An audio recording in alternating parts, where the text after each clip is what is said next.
అన్ని భాగవతంలో ఒకెత్తు, గజేంద్ర మోక్షం ఒక్కటి ఒకెత్తు. భాగవతంలో అష్టమ స్కంధంలో గజేంద్ర మోక్ష కథ ప్రారంభంలోనే వస్తుంది. ఎన్నో కథలు చెప్పారు వ్యాసుల వారు, వాటన్నిటినీ ఆంధ్రీకరించారు పోతన గారు. కానీ గజేంద్ర మోక్షం దగ్గరికి వచ్చేటప్పటికి మాత్రం కొన్ని చిత్రమైన సన్నివేశాలు జరిగాయి. యథాతథంగా ఆంధ్రీకరించలేదు, స్వేచ్ఛానువాదం చేశారు. కొన్ని విషయాల్లో వ్యాసుల వారు మూలంలో చెప్పినటువంటి విషయాల కన్నా కూడా స్వేచ్ఛగా కొంచెం ముందుకు వెళ్ళి పోతన గారు ఆంధ్రీకరించారు. మన తెలుగువాడు కావడం నిజంగా మహానుభావుడు ఎంత దర్శనం చేశారో ఆయా లేకపోతే ఇప్పుడు మళ్ళీ కథలో ఎక్కడో అక్కడికి వెళ్ళి మళ్ళీ ప్రారంభం చేయడం అంటే ఇబ్బందిగా ఉంటుంది. సందర్భాలు ఎక్కడొచ్చాయో అక్కడ వాటిని సూచించే ప్రయత్నం చేస్తాను. ఎన్నో కథలు వృక్షపారాయణ యోగ్యత ఎందుకు ఇచ్చారు అంటే, మనం అనుకుంటాం గదిలో ఓ ఏనుగు నీళ్లల్లోకి వెళ్ళింది, ఓ మొసలొచ్చి పట్టుకుంటే ప్రార్థన చేసింది, శ్రీ మహావిష్ణువు వచ్చారు, మొసలి తలకాయ కరిగేశారు. ఇంతకన్నా ఏముంది గజేంద్ర మోక్షంలో? ఏమిటా గజేంద్ర మోక్షం? మళ్ళీ గజేంద్ర మోక్షంలో ఉన్నన్ని రహస్యాలు బహుశಃ ఎందులో కానీ అర్థమయ్యాయా? నిత్య జీవితంలో భగవంతుణ్ణి అనేకమైన రహస్యాలు తెలుస్తాయి. మన జీవితం ఏమిటో అందమైన క్యాన్వాస్ మీద పైకి కనపడకుండా లోపల రహస్యాలన్నింటినీ ఆవిష్కరిస్తూ మనిషి యొక్క జీవితాన్ని ఒక్కసారి తెర మీద చూపిస్తారు పోతన గారు. ఆయనకి చిత్రీకరించడంలో పోతన గారికి చెల్లింది. కానీ నేను వ్యక్తిగతంగా పోతన గారి పద్యం ఎక్కువగా ఆంధ్ర భాగవతంలోంచి చెప్పడానికే ప్రయత్నం చేస్తాను. అష్టమ అంటారు, నీరాట వనాటములకు పోరాటము ఎట్లు కలిగి. ఇది ఒక చిత్రమైన ప్రశ్న. అసలు ఆ ప్రశ్న వేయడమే. నీరాట వనాటములకు పోరాటము ఎట్లు కలిగి. నీళ్లలో ఉండేటట్టు మొసలి, భూమి మీద ఉండేటటువంటి జీవి ఏనుగు. ఈ యుద్ధం రావడానికి అవకాశం లేదు. ఎందుకనంటే భూమి మీద తిరిగేటటువంటి ప్రాణికి భూమి, మొసలికి నీటిలో ఉండే ప్రాణులతో యుద్ధం రావచ్చు. కానీ వీళ్ళు కలిగి పురుషోత్తముచే ఆరాటమిట్లు మానెను ఘోరాట విలోని భద్రమున కోసమని ఎన్నో ప్రాణులుంటాయి. ఒక చిరుతపులు ఉంటుంది, అది తరుముకుంటూ వెళ్ళి అది వేటాడి ఒక అడవి పందిని చంపేస్తుంది. సామాన్యమైన విషయం. ప్రపంచంలో ఒక ప్రాణిని, బలమైన ప్రాణి చంపి తినడం అనేటటువంటిది అందున అరణ్యంలో జరిగేటటువంటి విషయం. ఎందుకంటే అక్కడ ఉండేటటువంటివన్నీ కదా, అక్కడ యుక్తాయుక్త విశిక్షణ చెయ్యడానికి, బుద్ధితో నిర్ణయించడానికి, భక్తితో జీవనం. అందుకని తనకన్నా బలం తక్కువ ఉన్న ప్రాణిని హింసించి సంహరించి తింటాయి. అలాగే ఏనుగు చిక్కితే ఆ ఏనుగుని చంపి తినడం మొసలి యొక్క ధర్మం. అది తింటుంది. ప్రాణులు శరీరాన్ని విడిచిపెడుతున్నాయి. భూమి మీద మనుష్య ప్రాణం విడిచిపెట్టేటప్పుడు శ్రీ మహావిష్ణువుని ప్రార్థన చేసిన వాడు ఎవడు కనపడ్డే? మరి అటువంటిది ఒక ఏనుగుని మొసలి పట్టుకుంటే ఏనుగు శ్రీ మహావిష్ణువు ఏమిటి? ప్రార్థన చేస్తే దానికి శ్రీ మహావిష్ణువు రావాలా? ఆయన రావడం ఎందుకు? లేడా ఆ మొసలి యొక్క కంఠాన్ని? లేదు. అక్కడ నుంచి ఒక్క సంకల్పం చేస్తే మొసలి మరణించదా? పోనీ అందరి భక్తుల కోసం వచ్చినట్టుగానే ఆయన కూడా గరుత్మంతుణ్ణి అధిరోహించి రాకూడదా? ఒక్క గజేంద్ర మోక్ష సన్నివేశంలో మాత్రం అసలు వెనకాతల వస్తున్నటువంటి లక్ష్మీదేవి యొక్క ఉనికిని కూడా పట్టించుకోనంతగా భక్తుడి యొక్క ఆరాటమును తీర్చడం కోసమని తనని తాను మరిచి పరిగెత్తుకు రావలసినంత ఉత్కంఠతో కూడినటువంటి సన్నివేశం ఎందువల్ల ఏర్పడింది? ఇది నీరాట వనాటములకు ఆరాటము ఎట్లు పోరాటము ఎట్లు కలిగి పురుషోత్తముచే ఆరాటమిట్లు మానెను ఘోరాటవిలోని భద్రపుంజరమునకున్. ఒక అడవిలో ఉన్న ఏనుక్కి ఈ కథ ఎలా జరిగింది నాకు వివరంగా చెప్పవలసింది అని అడిగారు. అడిగేటప్పుడు చాలా సామాన్యమైన ప్రశ్న వేస్తే జవాబు కూడా మహాత్ముల నోటి నుంచి సామాన్యంగానే వస్తుంది. అది వివరంగా తెలుసుకోవాలనేటటువంటి కుతూహలం పరిప్రశ్నతో నేను అర్హుణ్ణైతే చెప్పమని అడిగినటువంటి ఆ శ్రోత మనస్సులో ఉన్న తాపత్రయాన్ని చూసి చెప్పకుండా ఉండలేక చెప్పాడు మహానుభావుడు శుకుడు. ఆయన అన్నారు, నాయన పూర్వకాలంలో పాలసముద్రంలో త్రికూటాచలం అనేటటువంటి ఒక బ్రహ్మాండమైన పర్వతం ఉండేది. దానికి ఆ త్రికూటాచల పర్వతం 10,000 యోజనముల పొడుగు, 10,000 యోజనముల వెడల్పు, 10,000 యోజనముల ఎత్తు. ఆ త్రికూటాచలానికి 3 శిఖరాలు ఉండేవి. ఒకటి బంగారు శిఖరము, ఒకటి వెండి శిఖరము, ఒకటి ఇనుప శిఖరము. 3 శిఖరములతో ఆ పర్వతం అలరారుతుండేది. అటువంటి పర్వతం మీద అనేకమైనటువంటి ప్రాణులు ఆ అరణ్యంలో సంచరిస్తుండేవి. ఎంత గొప్పగా వర్ణించారంటే, ఆ అడవిలోట చెట్లకి పళ్ళు తమంత తాము పండిపోయి ఉండిపోతే చిలుకలు తమ ముక్కులతో కొరికేవిట. కొరికితే ఆ పళ్ళల్లోంచి కారిపోయినటువంటి రసము ఏరులై ప్రవహిస్తూ ఉండేదిట అరణ్యంలో. లేని పుష్పం లేదు. అన్ని రకాలైనటువంటి పువ్వులు, అన్ని రకాలైనటువంటి కాయలు, అన్ని రకాల పళ్ళు, అన్ని రకాల చెట్లు. ఆశ్చర్యం ఏమిటంటే, మీకు ఎప్పుడైనా ఎక్కడైనా ఒక అరణ్యాన్ని చెప్తే ఆ అరణ్యంలో చాలా గొప్ప ప్రాణిగా చెప్పబడేటటువంటిది సింహం. కానీ గజేంద్ర మోక్షంలోకి వచ్చేటప్పటికీ వ్యాసుల వారు చేసినటువంటి చిత్రం ఏమిటంటే, సింహం గొప్పదని చెప్పలేదు. అడవికి రాజు సింహం, సింహం గొప్పదని లేదు. అక్కడ అనేకమైన ప్రాణులున్నాయి, కానీ ఏనుగులు గొప్పవయ్యా అక్కడ ఉన్న వాటిల్లో అన్నారు. ఎందుకండి ఆ అడవిలో ఉన్నటువంటి ఏనుగులకి ఎందుకంత గొప్పతనం వచ్చింది అన్నారు. అంటే తలగవు కొండలకైనను మలగవు సింగములకైన మార్కొను కడిమిన్ గలగవు పిడుగులకైనను ఇలబల సంపన్న వృత్తి ఏనుగుగున్నల్లన్నారు. ఏమిటి గొప్పతనం అంటే, అవి గలగవు పిడుగులకైనను, పిడుగులు పడిపోయినా సరే అవి చెక్కు చెదరవు. ఒకవేళ కొండలు అడ్డొస్తే బెంగపెట్టుకోవు, తన కుంభస్థలాలతో ఆ కొండల్ని పిండి చేసేస్తాయి. అటువంటివి ఏ జంతువు కనపడ్డా సరే ఆ జంతువుల్ని బెదిరిస్తాయి. ఎంత దూరం చెప్పారంటే, గుహలలోంచి ఆ ఏనుగులు బయలుదేరి బయటికి వస్తూ ఉంటే చీకట్ల గుంపులు బయటికి వస్తున్నాయేమో సూర్యాస్తమయం అయిపోయిన తరువాత అనిపించేదిటే. భయంకరమైనటువంటి ఏనుగులు. ఆ ఏనుగులు అవి కొన్ని ఏనుగులి ఒక అధినాథుడు ఉండేవాడు. ఈ అధినాథుడైనటువంటి ఇన్ని లక్షల కోట్ల భార్యలతో కలిసి ఎంతో ఆ గడిపేస్తున్నటువంటి ఏనుగులన్నీ సంతోషంగా తిరుగుతున్నాయంటే, మీకు సృష్టికి వ్యతిరేకమైనటువంటి రీతిలో మనం అర్థం చేసుకోవలసినటువంటి రహస్యం. కంబులు పొదరిండ్లలో దూరు ఘోరభల్లూకముల్ గుహల సొచ్చు భూదారములు నేల బొరియలలో దాగు హరిదంతములకేగు హరిణ చెయ్యి మశసంఘంబులు మడుగులలో సొచ్చు అని ఎంత చిత్రమైనటువంటి విషయాలో చూడండి. వాళ్ళు మింగికెగయు వెరచి చామరీ మృగంబులు వీచు వాలము వాయ భయద పరిహేల విహరించు భద్ర సోకిన మాత్రాన జాలినుంది అన్నారు. ఏనుగులు వస్తుంటే పారిపోయినవేమిటిట, అక్కడ పులుల సరిండ్లలో దూరు పులులు గుంపులు గుంపులుగా పారిపోయేవిట ఏనుగుల్ని చూసి. అలా పులులు పారిపోవడం ఒక ఎత్తు, ఘోరభల్లూకములు వంటి స్వరూపము కలిగినటువంటి భల్లూకములు గుహలలోకి పోతుండేవిట. అడవి పందులు భూమి యొక్క గోతుల్లో దాక్కుంటూ ఉండేవి. హరిదంతములకే గుహరిన చెయ్యము దిక్కుల యొక్క చివర్లు ఎంత పోతుండేవిట లేళ్లు ఈ ఏనుగుల్ని చూస్తే. ఇంకా చిత్రం ఏమిటంటే, మహిష సంఘంబులు మడుగులలో సొచ్చు నీటి మడుగుల్లోకి ఈ దున్నపోతులన్నీ వెళ్లి దూరి పడుకునేవిట ఏనుగుల్ని చూస్తే, అంత భయపడిపోయి. ఆ గండశైలంబుల కపుల ప్రాకు పెద్ద పెద్ద శిలలుంటే వాటి కూర్చునేవిట భయపడి కోతులన్నీ. వాల్మీకముల సొచ్చు వనభుండి ఆ బొర్రుల్లోకి దాక్కుని వాల్మీకములలోకి పుట్ట నెమళ్ళు ఆకాశంలోకి ఎగిరిపోయేవిట. అందులో మీరు ఎర్రసిరాతో అండర్లైన్ చెయ్యవలసిన పదం వెరచి చామరీ మృగంబు నామరముల విహరణ శ్రమమువాయ. ఎందుకుట, భయద పరిహేల విహరించు భద్రకరుల గాలిసోకిన మాత్రం. ఎవరికి చేస్తాం ఈ సేవ? పూజంతా అయిపోయిన తర్వాత రాజోపచారం చేసేప్పుడు భగవంతుడి దగ్గరికి వెళ్ళి చామరం జయామి అని వెంట్రుకలతో చేయబడినటువంటి పరికరాన్ని చేతిలో పట్టుకుని మృగం వెంట్రుకలతో చేయబడినటువంటి చామరాన్ని వేస్తే చామరీ మృగాలు తమ తోకలతో వెళ్లి ఏనుగులకి విసిరేవిట. ఎందుకని?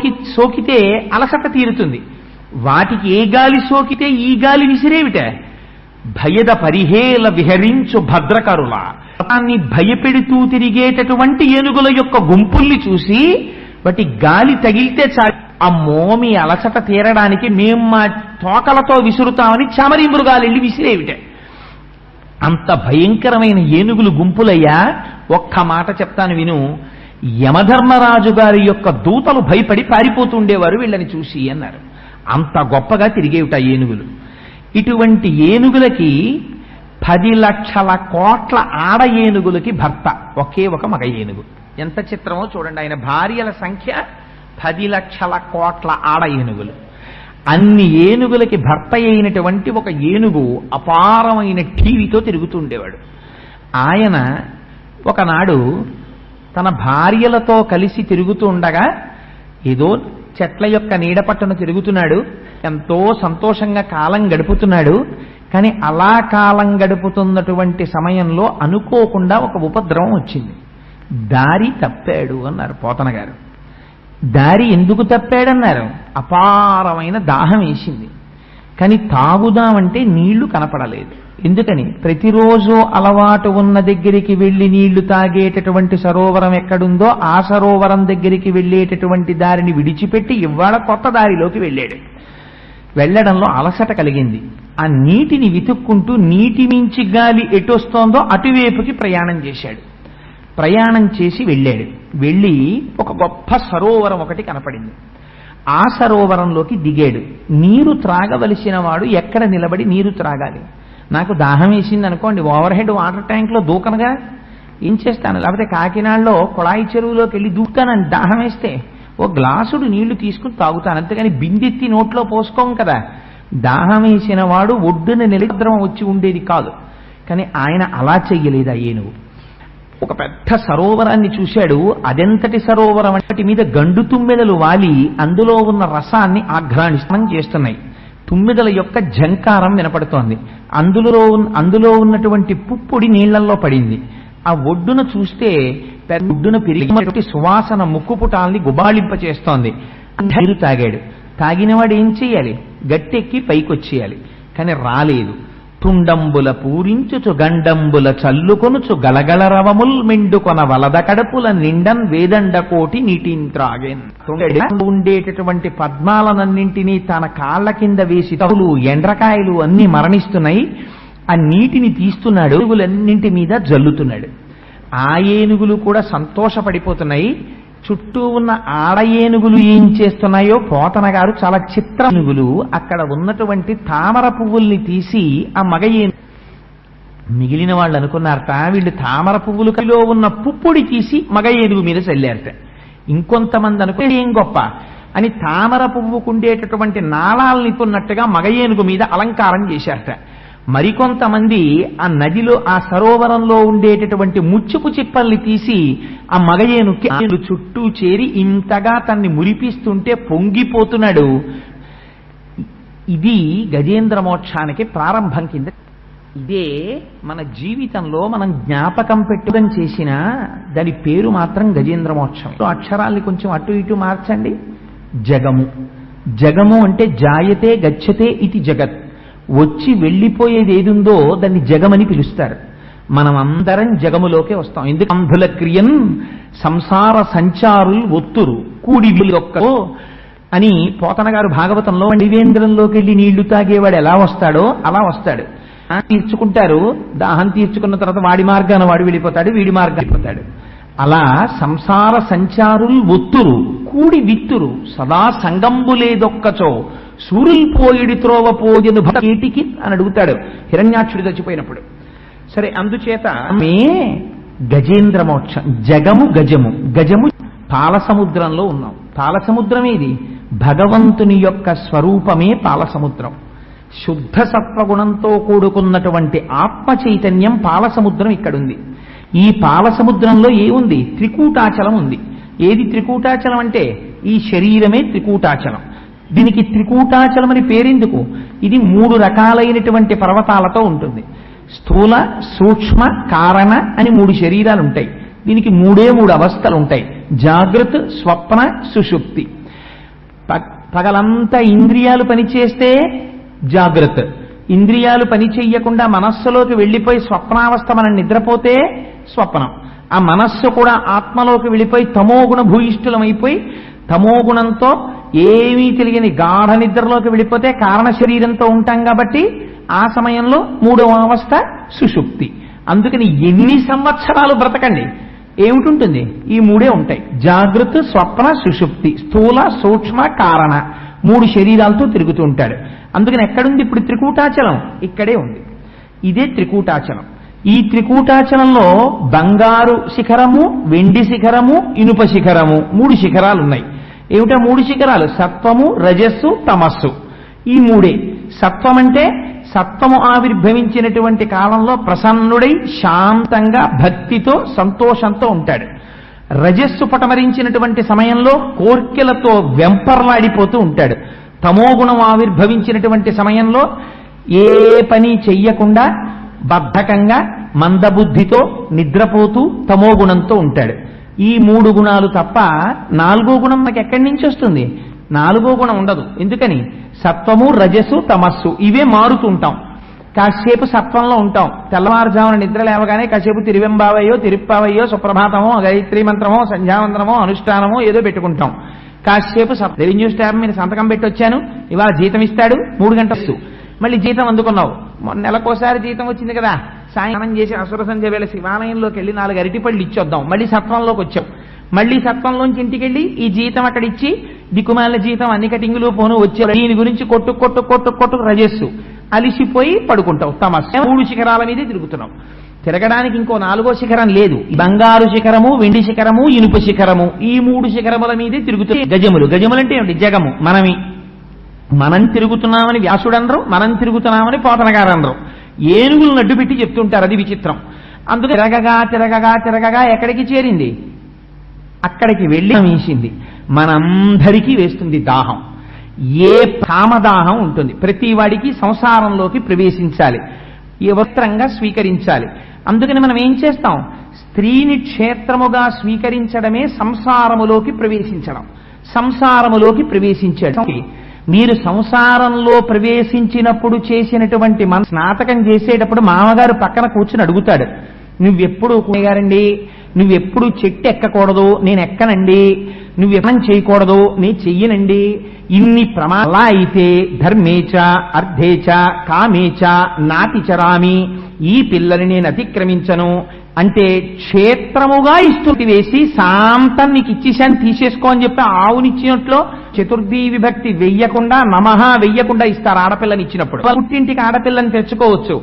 ఆడపిల్ల వల్ల మామగారు కూడా ఉద్ధరింపబడతాడు, పితృపంచకంలో కడతారు కాబట్టి. అందుకని ఏమైంది? ఎందుకు వచ్చావు సంసారంలోకి? సంసారములోకి వచ్చినది ధర్మపరి. ఆవిడతో కలిసి సహధర్మచారిణిగా ఆవిడ చెయ్యి పట్టుకుని నిన్ను పెంచాలి. ఇందుకోసమని నువ్వు సంసారంలోకి ప్రవేశించావు. వివాహ సమయంలో చెప్పినటువంటి మంత్రాలు వేరు.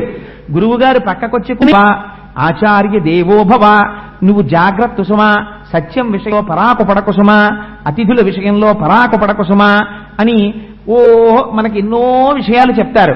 అన్నింటికీ మనం నమస్కారం పెట్టి అలాగే గురువులో. కానీ చేసే పని ఏమిటి?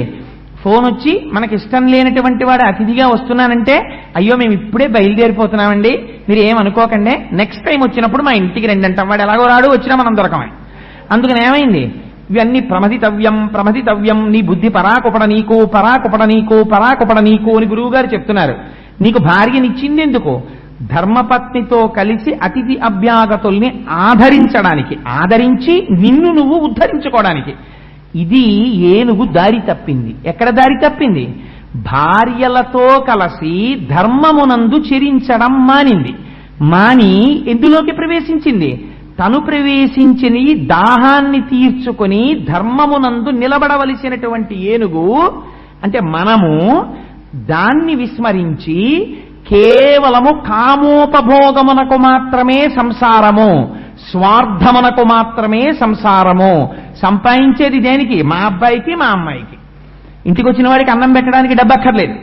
తిరుమల వెళ్ళి ఆర్జిత సేవ చేయించుకోవడానికి డబ్బు ఖర్చు పెట్టకూడదు. శ్రీశైలం వెళ్ళి అభిషేకం చేయించుకోవడానికి డబ్బు ఖర్చు పెట్టకూడదు. ఎందుకంటే అవన్నీ ఇప్పుడు రిటైర్ అయిపోయిన తర్వాత చూడొచ్చు. ఎవరో రాసి ఇచ్చినట్టు పత్రం, నువ్వు ఉంటావు రిటైర్ అయిపోయే వరకు అని. ఏమో రిటైర్మెంటే అయిపోతావో, నీ పాలసీ నీ పిల్లలు పుచ్చుకుంటారో ఎవడికి తెలుసు. అందుకని నిన్ను నువ్వు ఉద్ధరించుకోవడం మానేశావు. మానేసి ఎటువైపుకి తిరిగిపోయింది సంసార మండలం. నీ వారి యందు మాత్రమే నీ దృష్టి పెట్టుకుని ఉండిపోతున్నావు. నీవారన్నవారు ఎంతవరకు? ఇది ఉన్నంత వరకు. త్రికూటాచలం ఉన్నంతసేపే వాళ్ళు. త్రికూటాచలం వెళ్ళిపోతే దీంతో వాళ్ళకి సంబంధం కూడా ఏమీ ఉండదు. వాళ్ళు కూడా నిర్దాక్షిణ్యంగా వెళ్ళిపోతారు. ఒక్కసారి ఇందులోంచి జీవుడు బయటికి వెళ్ళిపోయాడా, దీన్ని పట్టుకుని ఎంత ఏడవనివ్వండి, తనూభవులు అంటే ఈ శరీరంలోంచి వచ్చిన పిల్లలు రానివ్వండి, ఆ శరీరం ఇహ పలకదు, ఒక్క మాట మాట్లాడదు. అటువంటి వారి కోసమని, అటువంటి సంసారము కోసమని, సంసారమును ఆధారం చేసుకుని పరమాత్మని తెలుసుకోవలసిన నువ్వు పరమాత్మని విస్మరించి సంసారమునందు ఉండిపోతున్నావు. ఇది సరోవరం లోపలికి దిగి సరోవరాన్ని ఛిద్రం చేసుకుని ఏం చేసింది? ఖండకావరాన్ని చూసుకుంది. నాకు ఒంట్లో బలం ఉంది, నాకు కావలసినంత ఐశ్వర్యం ఉంది, నేను సంపాదించగలను, నేను ఒకటి మాట వినడమేమిటి, అందుకని మాట వినను. తుండంబుల పూరించుచు గండంబుల చల్లుకొనుచు గలగలరవముల్ మెండుకొన వలద కడుపుల నిండం వేదండ కోటి నీటింత్రాగెన్. తను తినడానికే పనికొస్తాయి, తనే తింటాడు, మిగిలినవన్నీ ఫ్రిడ్జ్లో పెట్టి దాచుకుంటాడు. పులి సంహరించినటువంటి జంతువు యొక్క మాంసం కొంత భాగం తీసుకెళ్లి భూమిలో తీసుకెళ్లి కుళ్ళబెట్టుకున్నట్టు తను ఇంకా మిగిలిపోయినటువంటి పదార్థం ఏమైనా ఉంటే రేపో ఎల్లుండో తినడానికి దాచుకుంటాడు. భవతి భిక్షాందేహని ఇంటి ముందుకొచ్చినటువంటి వాడి చేతిలో ఒక్క పండు కూడా పెట్టడు. ఈ దాచుకుని నువ్వు పట్టుకెళ్లేదేమీ లేదు. మాకురు ధనజన యవ్వన గర్వం హరతి నిమేషత్కాల సర్వం మాయామయమిదమకిలం హిత్వా బ్రహ్మపదం త్వం ప్రవిశ విదిత్వా అంటారు శంకరులు. నీ కండ కావరం, నువ్వు సంపాదించిన డబ్బు క్షణంలో ఎత్తుకెళ్ళిపోతుంది. కాలస్వరూపంలో పరమేశ్వరుడు తీసుకెళ్లిపోవడానికి సిద్ధంగా ఉన్నాడు. ఎలా తీసుకెళ్లిపోతాడో గజేంద్ర మోక్షం చూపిస్తుంది మనకి. ఒంట్లో ఓపికంది, నా అంతటి వాడెవడు ఇక్కడున్నాడు. అందుకని నేను 10,00,000 కోట్ల కరణీనాథుండనయ్యుండి 10 లక్షల కోట్ల ఏనుగులకి భర్తని, నన్నెవడేమంటాడు? ఇది ధైర్యం. అందుకని నీరు తాగి బయటికి రాలేదు. ఏం చేశాడు? నువ్వు సంసారములో కొంతకాలముండి పుత్రుల్ని కన్న తర్వాత నీ శరీరము జర్జరీభూతమైపోతూ ఉండగా ప్రయత్నపూర్వకంగా నీ అంత నీవుగా సంసారమునందు భ్రాంతిని విడిపించుకొని వానప్రస్థమునందు ప్రవేశించాలి భార్యతో కలిసి. కానీ నువ్వు అలా ప్రవేశించలేదు. ఇంకా నీకు కోడలు చేతిలో ఉన్నటువంటి తాళాల మీద భ్రాంతి, కొడుకు తీసుకొస్తున్నటువంటి ఐశ్వర్యం మీద భ్రాంతి. ఇంకా నీ మనస్సు భగవంతుడి వైపుకి వెళ్ళలేదు. వెళ్లకుండా నీ శరీరంలో ఉన్న బలాన్ని దుర్వినియోగం చేసుకోవడమే సంసార మండలంలో ప్రవేశించి నాశనం చేసుకుంటున్న గృహస్థు యొక్క జీవితానికి దర్పణం సరోవరంలో ప్రవేశించినటువంటి ఏనుగు. అందుకని ఏం చేశాడు? ఒంట్లో ఓపికంది, యవ్వనంలో చెయ్యవలసినది ఈశ్వర కైంకర్యం, దాన్ని మానేశాడు. ఇభలోకేంద్రుడు హస్తరంధ్రముల నీరెక్కించి పూరించి చండమర్గంబునకెత్తి నిక్కివడి నుడ్డాడించి పింజింప ఆ రభటిన్ నీరములోన పెల్లగసి నక్రగ్రాహ పాటీనముల్ అభమందాడెడు మీన కర్కటములన్ పట్టెన్ సురల్ మ్రాన్పడం. ఇది ఆ ఏనుగు యొక్క శక్తి అంటే. ఏం చేయగలట? ఇభలోకేంద్రుడు హస్తరంధ్రముల నీరెక్కించి పూరించి. ఎంత గొప్పగా నీటిని లాగాడంటే కడుపు నిండిపోయింది. ఇప్పుడు కడుపు నిండిపోయింది కాబట్టి సర్రమని మోటార్ లాగినట్టు లాగాడు లోపలికి. లాగి ఆ తుండాన్ని పైకెత్తాడు. పైకెత్తి ఈ నీటిని ఆకాశంలోకి చిమ్మాడు. చిమ్మితే ఈ నీళ్లతో పాటుగా లోపలికి ఏం వెళ్ళిపోయాయట? ఎండ్రకాయలు వెళ్ళిపోయాయి, మొసళ్ళు వెళ్ళిపోయాయి, చేపలు వెళ్ళిపోయాయి. ఇవన్నీ నీటిలో బతికేటటువంటి జీవులు. ఈ నీటిని ఆకాశం వైపుకి విసిరాడు. విసిరితే పోతన గారు అన్నారు, చేపలు వెళ్లి మీనరాశిలో పడ్డాయిట, ఎండ్రకాయలు వెళ్లి కర్కాటక రాశిలో పడ్డాయిట, మొసళ్ళు వెళ్లి మకర రాశిలో పడ్డాయిట. అంత దూరం విసిరాడా అన్నట్టుగా విసురుతున్నట్ట. విసురుతుంటే అంతగా మదించి ఒళ్ళు పొగరెక్కి ఆ సరోవరాన్నంతటినీ కలచి వేస్తున్నాడు. అధికార గర్వం ఉందని, ఒంట్లో పొగరుందని, ఒంట్లో శక్తి ఉందని, వెనక ధనం ఉందని, ఐశ్వర్య మదంతో ఒకనాడు నువ్వు చేసిన తుచ్చములకు కారణమైనటువంటి ఏదుందో దాన్ని ఈశ్వరుడు నిర్దాక్షించేశాడా, అప్పుడు నీ బ్రతుకేమిటో బయటికి వస్తుంది. ఇది ఎక్కడి నుంచి వస్తుంది? ఈశ్వరుడేం కష్టపడక్కర్లేదు.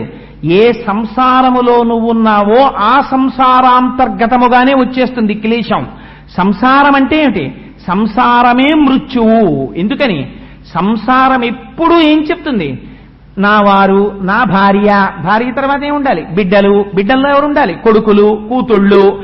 తర్వాత ఏం చదవాలి? వీళ్ళు గొప్ప చదువులు చదవాలి, వీళ్ళకి పెద్ద ఉద్యోగాలు వచ్చేయాలి, వీళ్ళకి మంచి సంబంధాలు వచ్చేయాలి, వీళ్ళకి పెళ్లిళ్ళు అయిపోవాలి. వాటి అవుతాయి. కానీ నువ్వేం చేస్తున్నావు? నీ జీవితం ఏమైపోతోంది? నువ్వేమైనా దిద్దుకుంటున్నావా? నీకు నువ్వుగా ఏమైనా మూట కట్టుకుంటున్నావా? మళ్ళీ వచ్చే జన్మలో పక్కకెళ్లి చెయ్యి చాపవలసినటువంటి అవసరం లేనటువంటి ఈశ్వర కైంకర్యం ఏమైనా నువ్వు చేస్తున్నావా? దాన్ని విస్మరించావు. నీవారు నీవారు నీవారని వారి యందు దృష్టి పెట్టుకుని ఉన్నావు. వాడు పెద్దవాడైపోతున్నాడు, వాడికి పెళ్లి అయిపోతుంది, వాడికి పిల్లలు పుట్టేస్తారు, వాడు వృద్ధిలోకి వచ్చేస్తాడు, అన్నీ జరిగిపోతాయి. కానీ నీకేమవుతోంది? ప్రత్యాయాంతి గతాః పునర్న దివసాః కాలో జగద్భక్షకః లక్ష్మీస్తో యతరంగ భంగ చపలా విద్యుచ్చలం జీవితం తస్మాన్ మాం శరణాగతిం కరుణయా త్వం రక్ష రక్షాధునా. సూర్యోదయ సూర్యాస్తమయాల్లో ఈశ్వరుడు నీ యొక్క ఆయుర్దాయాన్ని గ్రసించేస్తుంటే ఎక్కడ నుంచో రాదు మృత్యువు. మా అబ్బాయికి 38 ఏళ్ళు వచ్చేసాయండి అంటే నీ ఆయుర్దాయం ఎంత వెళ్ళిపోయింది? నీకు 24వ ఏట కొడుకు పుడితే 24 + 38 ఎంతో వేసుకో, అంత వయస్సు నీకు వచ్చేసింది. నీ కొడుకు ఆయుర్దాయాన్ని చూసుకుని నువ్వు సంతోషిస్తున్నావు. సంతోషించద్దని శాస్త్రం చెప్పలేదు. దానితో పాటుగా ఒక పక్క నుంచి నీకు నువ్వుగా కూడా చక్కదిద్దుకోవడం నేర్చుకో. అది లేనినాడేమవుతుంది? సంసారమే మిగులుతుంది. మృత్యువెక్కడి నుంచి వస్తుంది? కాలంలోంచి వస్తుంది. వాడికొచ్చిన 38 ఏళ్లలో నీ కూతురుకొచ్చిన 42 ఏళ్లలో నీ మృత్యువు కూడా దగ్గరికి వచ్చేస్తోంది. వాడి 38 ఏళ్లతో పాటుగా నీ మృత్యువు దగ్గరికి వచ్చింది. నీ కూతురు 42 ఏళ్లతో పాటుగా నీ మృత్యువు దగ్గరికి వచ్చేసింది. అందుకని ఎవరు చూస్తున్నారు? ఈ గజము చేస్తున్నటువంటి అల్లరంతటినీ గమనిస్తున్నది మొసలి గమనించింది. మొసలి ఎక్కడుంటుంది? నీళ్లలో ఉంటుంది. సంసారం ఎక్కడుంటుంది? మృత్యువు ఎక్కడుంటుంది? సంసారంలో ఉంటుంది. సంసారం ఎక్కడుంటుంది? కాలంలో ఉంటుంది. కాలములోనే కాలుడు వస్తాడు, మృత్యు వస్తుంది. అందుకని ఎక్కడి నుంచి వచ్చింది? సరసిలో నుండి పొడగని సంభ్రమించి ఉదరి కుప్పించి లంఘించి హుంకరించి భాను కబళించి పట్టు స్వర్భాను పగిది ఒక్క మకరేంద్రుడి భరాజు నుడిసిపట్టే. ఏం చేసింది? అక్కడే భుగభుగలు చేసింది. ఎవర్రా ఈ ఏనిగింత అల్లరి చేస్తోంది అనుకుంది. ఒక్కసారి చూసింది. చూసి 1,00,00,000 మంది వైద్యులు కూడి వచ్చిన కాని మరణమయ్యడి వ్యాధి మంపలేరు. పోతన గారు ఒక చోట అంటారు, చచ్చిపోయేవాళ్ళు దేశనాయకులు కోటీశ్వరులు వైద్యం లేక చచ్చిపోతున్నారా? భారతదేశంలో ప్రతి ఆర్గాన్కి ఎంత పెద్ద స్పెషలిస్ట్ ఉండాలో అంతమంది స్పెషలిస్టులు చుట్టూ ఉండగా, కావలసినన్ని ఆక్సిజన్ సిలిండర్లు ఉండగా, ఆ గ్రూపు బ్లడ్ ఉండగా, ఇంతమంది ఉండగా, నిన్ను చూడడానికి సాక్షాత్ దేశాన్ని ఏలుతున్న వాళ్ళు అద్దాలలోంచి చూస్తూ ఉండగా నీ ఊపిరెందుకు ఆగిపోతోంది? ఆపగలిగిన వాడొకడున్నాడు, ఈశ్వర స్వరూపం ఉంది. అది నిర్దాక్షిణ్యంగా తీసుకెళ్ళిపోతుంది. అప్పుడు నీ శక్తి, నువ్వు చదువుకున్న చదువు ఇవి ఏవి ఆయుర్దాయాన్ని మాత్రము ఇవ్వవు. దీపం ఉండగా ఇల్లు చక్కబెట్టుకో, ఆయుర్దాయం ఉండగానే ఈశ్వర కైంకర్యం చేసుకో. ఆ విషయంలో రాజీ లేదు. అందుకని కాలాంతర్గతంగానే మొసలి వచ్చేస్తోంది. అందుకని సరసిలో నుండి పొడగని సంభ్రమించి ఉదరి కుప్పించి లంఘించి హుంకరించి భాను కబళించి పట్టు స్వర్భాను పగిది ఒక్క మకరేంద్రుడి భరాజు నుడిసిపట్టే. ఆ మొసలి నీటి అడుగు నుంచి వచ్చి ఏనుగు యొక్క కాలుని పట్టుకుంటే అంత అమాయకురాల ఏనుగు, అమ్మో నా కాలు పట్టేసుకుందండి, నా పని అయిపోయిందని ఊరుకుంటుంది. అదేం ఊరుకోలేదు. పోతన గారు ఎంత గొప్ప మాట చెప్పారంటే, పిడుగు పడితే ఎలా ఉంటుందో అలాంటి దెబ్బ తన తొండంతో కొట్టింది ఆ మొసలనన్నారు. కొట్టి తనకు ఉండేటటువంటి దంతాలతో ఆ మొసలి యొక్క పొరలలోకి గుచ్చితే మొసలి విలవిలలాడిపోయి ఆ పట్టు వదిలిపెట్టింది. వదిలిపెట్టగానే ఏనుగుకున్న ఒకే ఒక ప్రయోజనం మొసలిని చంపుట కాదు. గజేంద్ర మోక్షంలో మీరు చూడవలసిన రహస్యం అది. ఏనుగుకి మొసలిని చంపే కోరిక లేదు, మొసలికి మాత్రం ఏనుగుని చంపాలని కోరిక ఉంది. ఏనుగుకున్న ఒకే ఒక కోరిక గట్టెక్కేయడమే. నేను ఈ మాట అన్నానని మీరు మరోలా అనుకోకండి. ఎంత కోటీశ్వరుడు అవనివ్వండి, మృత్యువుని గెలిచేద్దాం అనుకోడు. ఒక భయంకరమైన స్ట్రోక్ వచ్చింది అనేటప్పటికీ ఒక అంబులెన్స్ తెప్పించుకొని ఒక కార్పొరేట్ హాస్పిటల్ కడతాడు. అప్పటికి ఏమిటి కోరిక? అప్పుడు శ్రీశైలం గుర్తొస్తుంది, తిరుపతి గుర్తొస్తుంది. అంతకుముందు సెల్ ఫోను, తన స్నేహితులు తప్ప ఇంకేమీ జ్ఞాపకం రాని వాడికి 33 కోట్ల మంది దేవతలు జ్ఞాపకానికి వస్తారు. జ్ఞాపకానికి వచ్చి ఇక్కడ డిశ్చార్జ్ అయిపోయి ఇంటికి వెళ్ళిపోతే చాలండి అంటాడు. ఇంటికి వెళ్ళిపోతే చాలు, అంతేకాని నేను మృత్యువుని గెలిచేయాలండి, మీరు నాకు ఎలా వైద్యం చేస్తారంటే ఇంకా మళ్ళీ నేను జీవితంలో హాస్పిటల్కి రాకూడదు డాక్టర్ గారు అని ఎవడండో. డాక్టర్ గారు నేను ఇంటికి వెళ్ళిపోతానా అండి, నేను పచ్చని తినచ్చా అండి అని అడుగుతాడు. అందుకని ఏనుకే కోరిక, మొసల్ని చంపాలని కోరిక లేదు, గట్టి ఎక్కేస్తే చాలు. మొసలికేం కోరిక? ఇది గట్టి ఎక్కకూడదు. అందుకే భాగవతంలో ఒక మాట చెప్తారు, ఎవరొస్తారు మొట్టమొదట అంటే ప్రజ్వరుడు వస్తాడయా అన్నారు. ప్రజ్వరుడు వచ్చి ఏం చేస్తాడన్నారు? కోట శిథిలం చేస్తాడన్నారు. ఇవన్నీ రహస్య సంకేతాలు. ప్రజ్వరుడు అంటే ఎవరు? జ్వరం అంటే వ్యాధి. అది వచ్చి ఏం చేస్తుంది? సంధిబంధాలని బదలగొట్టేస్తుంది. ముందు శుభ్రంగా ఎక్కడికక్కడ దేనికి ముఖ్యమైనటువంటి అవయవాలు లోపలున్నాయో వాటిని అన్నిటినీ ఛిద్రం చేయడం మొదలు పెడుతుంది. దాన్ని మనమేం తమాయికలం ఏంటి? పిడుగుపోటులా ఏనుగు కొట్టింది. మనం అంబులెన్స్ ఎక్కి ఇంటెన్సివ్ కేర్ యూనిట్కి వెళ్తాం, స్పెషలిస్టులకి కన్సల్ట్ చేస్తాం, వాళ్ళని మనం తెచ్చుకుంటాం. అదే దంతాలు పెట్టి అది పొడిచింది. పొడిస్తే మన తాపత్రయం ఏమిటి? తొందరగా చాలా బాగుందండి, ఎయిర్ కండిషను, బెడ్, ఇంతమంది నర్సులు, హాయిగా ఏ గొడవ లేదు, ఇక్కడే ఉందాం 3 నెలలని ఎవడంటాడా? ఎవడండు తొందరగా ఇంటికి వెళ్ళిపోదాం అంటాడు. అందుకని ఏనుగు పరిస్థితి ఏమిటి? గట్టి ఎక్కేయాలి. మొసలి పరిస్థితి ఏమిటి? అది ఇంటికి వెళ్ళకూడదు, ఇక్కడి నుంచి అది వెళ్ళిపోవలసిన ప్లేస్ ఇంకోటి ఉంది, అక్కడికి పంపించాలి. ఇది మొసలి యొక్క లక్షణం. మొసలికి బలం ఏమిటి? నీరు బలం. అంటే ఏమిటి బలం? సంసారమే బలం, కాలమే బలం. ఆ టైం వచ్చే వరకు, అందుకే నింద లేకుండా బొందిపోదన్నారు పెద్దవాళ్ళు. ఏ టైం వచ్చే వరకు? ఇంకా ఊపిరి తీయలేనంత ఓపిక లేని విధంగా ఛిద్రం చేసే వరకు లోపల సంధిబంధాల్ని తెగ్గొడుతూనే ఉంటుంది వ్యాధి, మృత్యువు. ఆఖరణ ఇంకా నువ్వు లొంగిపోవాలి, కానీ అది నీకు లొంగదు. అందుకని గట్టి ఎక్కుతుందా? ఎక్కలేదు. కొట్టింది, పట్టు విడవగానే గట్టి ఎక్కేద్దామని ప్రయత్నం చేసింది. కానీ మొసలేం చేసింది? వెంటనే ఓపిక తెచ్చుకుని గభాలన వెళ్ళి ఆ ఏనుగు యొక్క తోక కొరికేసింది. తోక కొరికేసరికి ఆ బాధతోటి వెనక్కి తిరిగింది ఏనుగు. వెనక్కి తిరగగానే ఆ 4 కాళ్ల మధ్యలో దూరి కడుపు కురికింది, బయటికి వచ్చి ఎగిరి వీపు కురికింది అన్నారు. ఎంత గొప్ప మాటలు చెప్పారండి పోతన గారు. నాన్న, ముందు ఏది కొరుకుతాయో తెలుసా? కడుపు కొరుకుతాయి. అప్పటి వరకు మామిడికాయ పప్పు తిన్నావు, చింతకాయ పచ్చడి తిన్నావు, ములక్కాయ పులుసు తిన్నావు. నాన్న, ఇంకా ఈ పదార్థాలు ఏం తినకు, ఉప్పు కారం లేకుండా చప్పిడి చేసుకుని మజ్జిగ అన్నం తిను అని డాక్టర్ గారు చెప్తారు. ఏది కొరికింది ముందు? కడుపు కొరికింది. ఆ తర్వాత ఏం చెప్తారు? ఇన్నాళ్ళు ఓపిక ఉన్నప్పుడు ఒక మహాత్ముడి దగ్గర ఇలా వంగడం నీకు చేత కాలేదు. ఇప్పుడు డాక్టర్ గారే చెప్తారు, మీరు గభాలను వంగి లేవకండి, మెట్లు ఎక్కకండి, స్పీడ్గా నడవకండి. ఇప్పుడు ఏమైంది? వీపు కొరికింది. ఇప్పుడు నీకు ఎదురుగుండా ఒక మహాత్ముడు వచ్చినా వంగి అదృష్టం నీకు లేదు.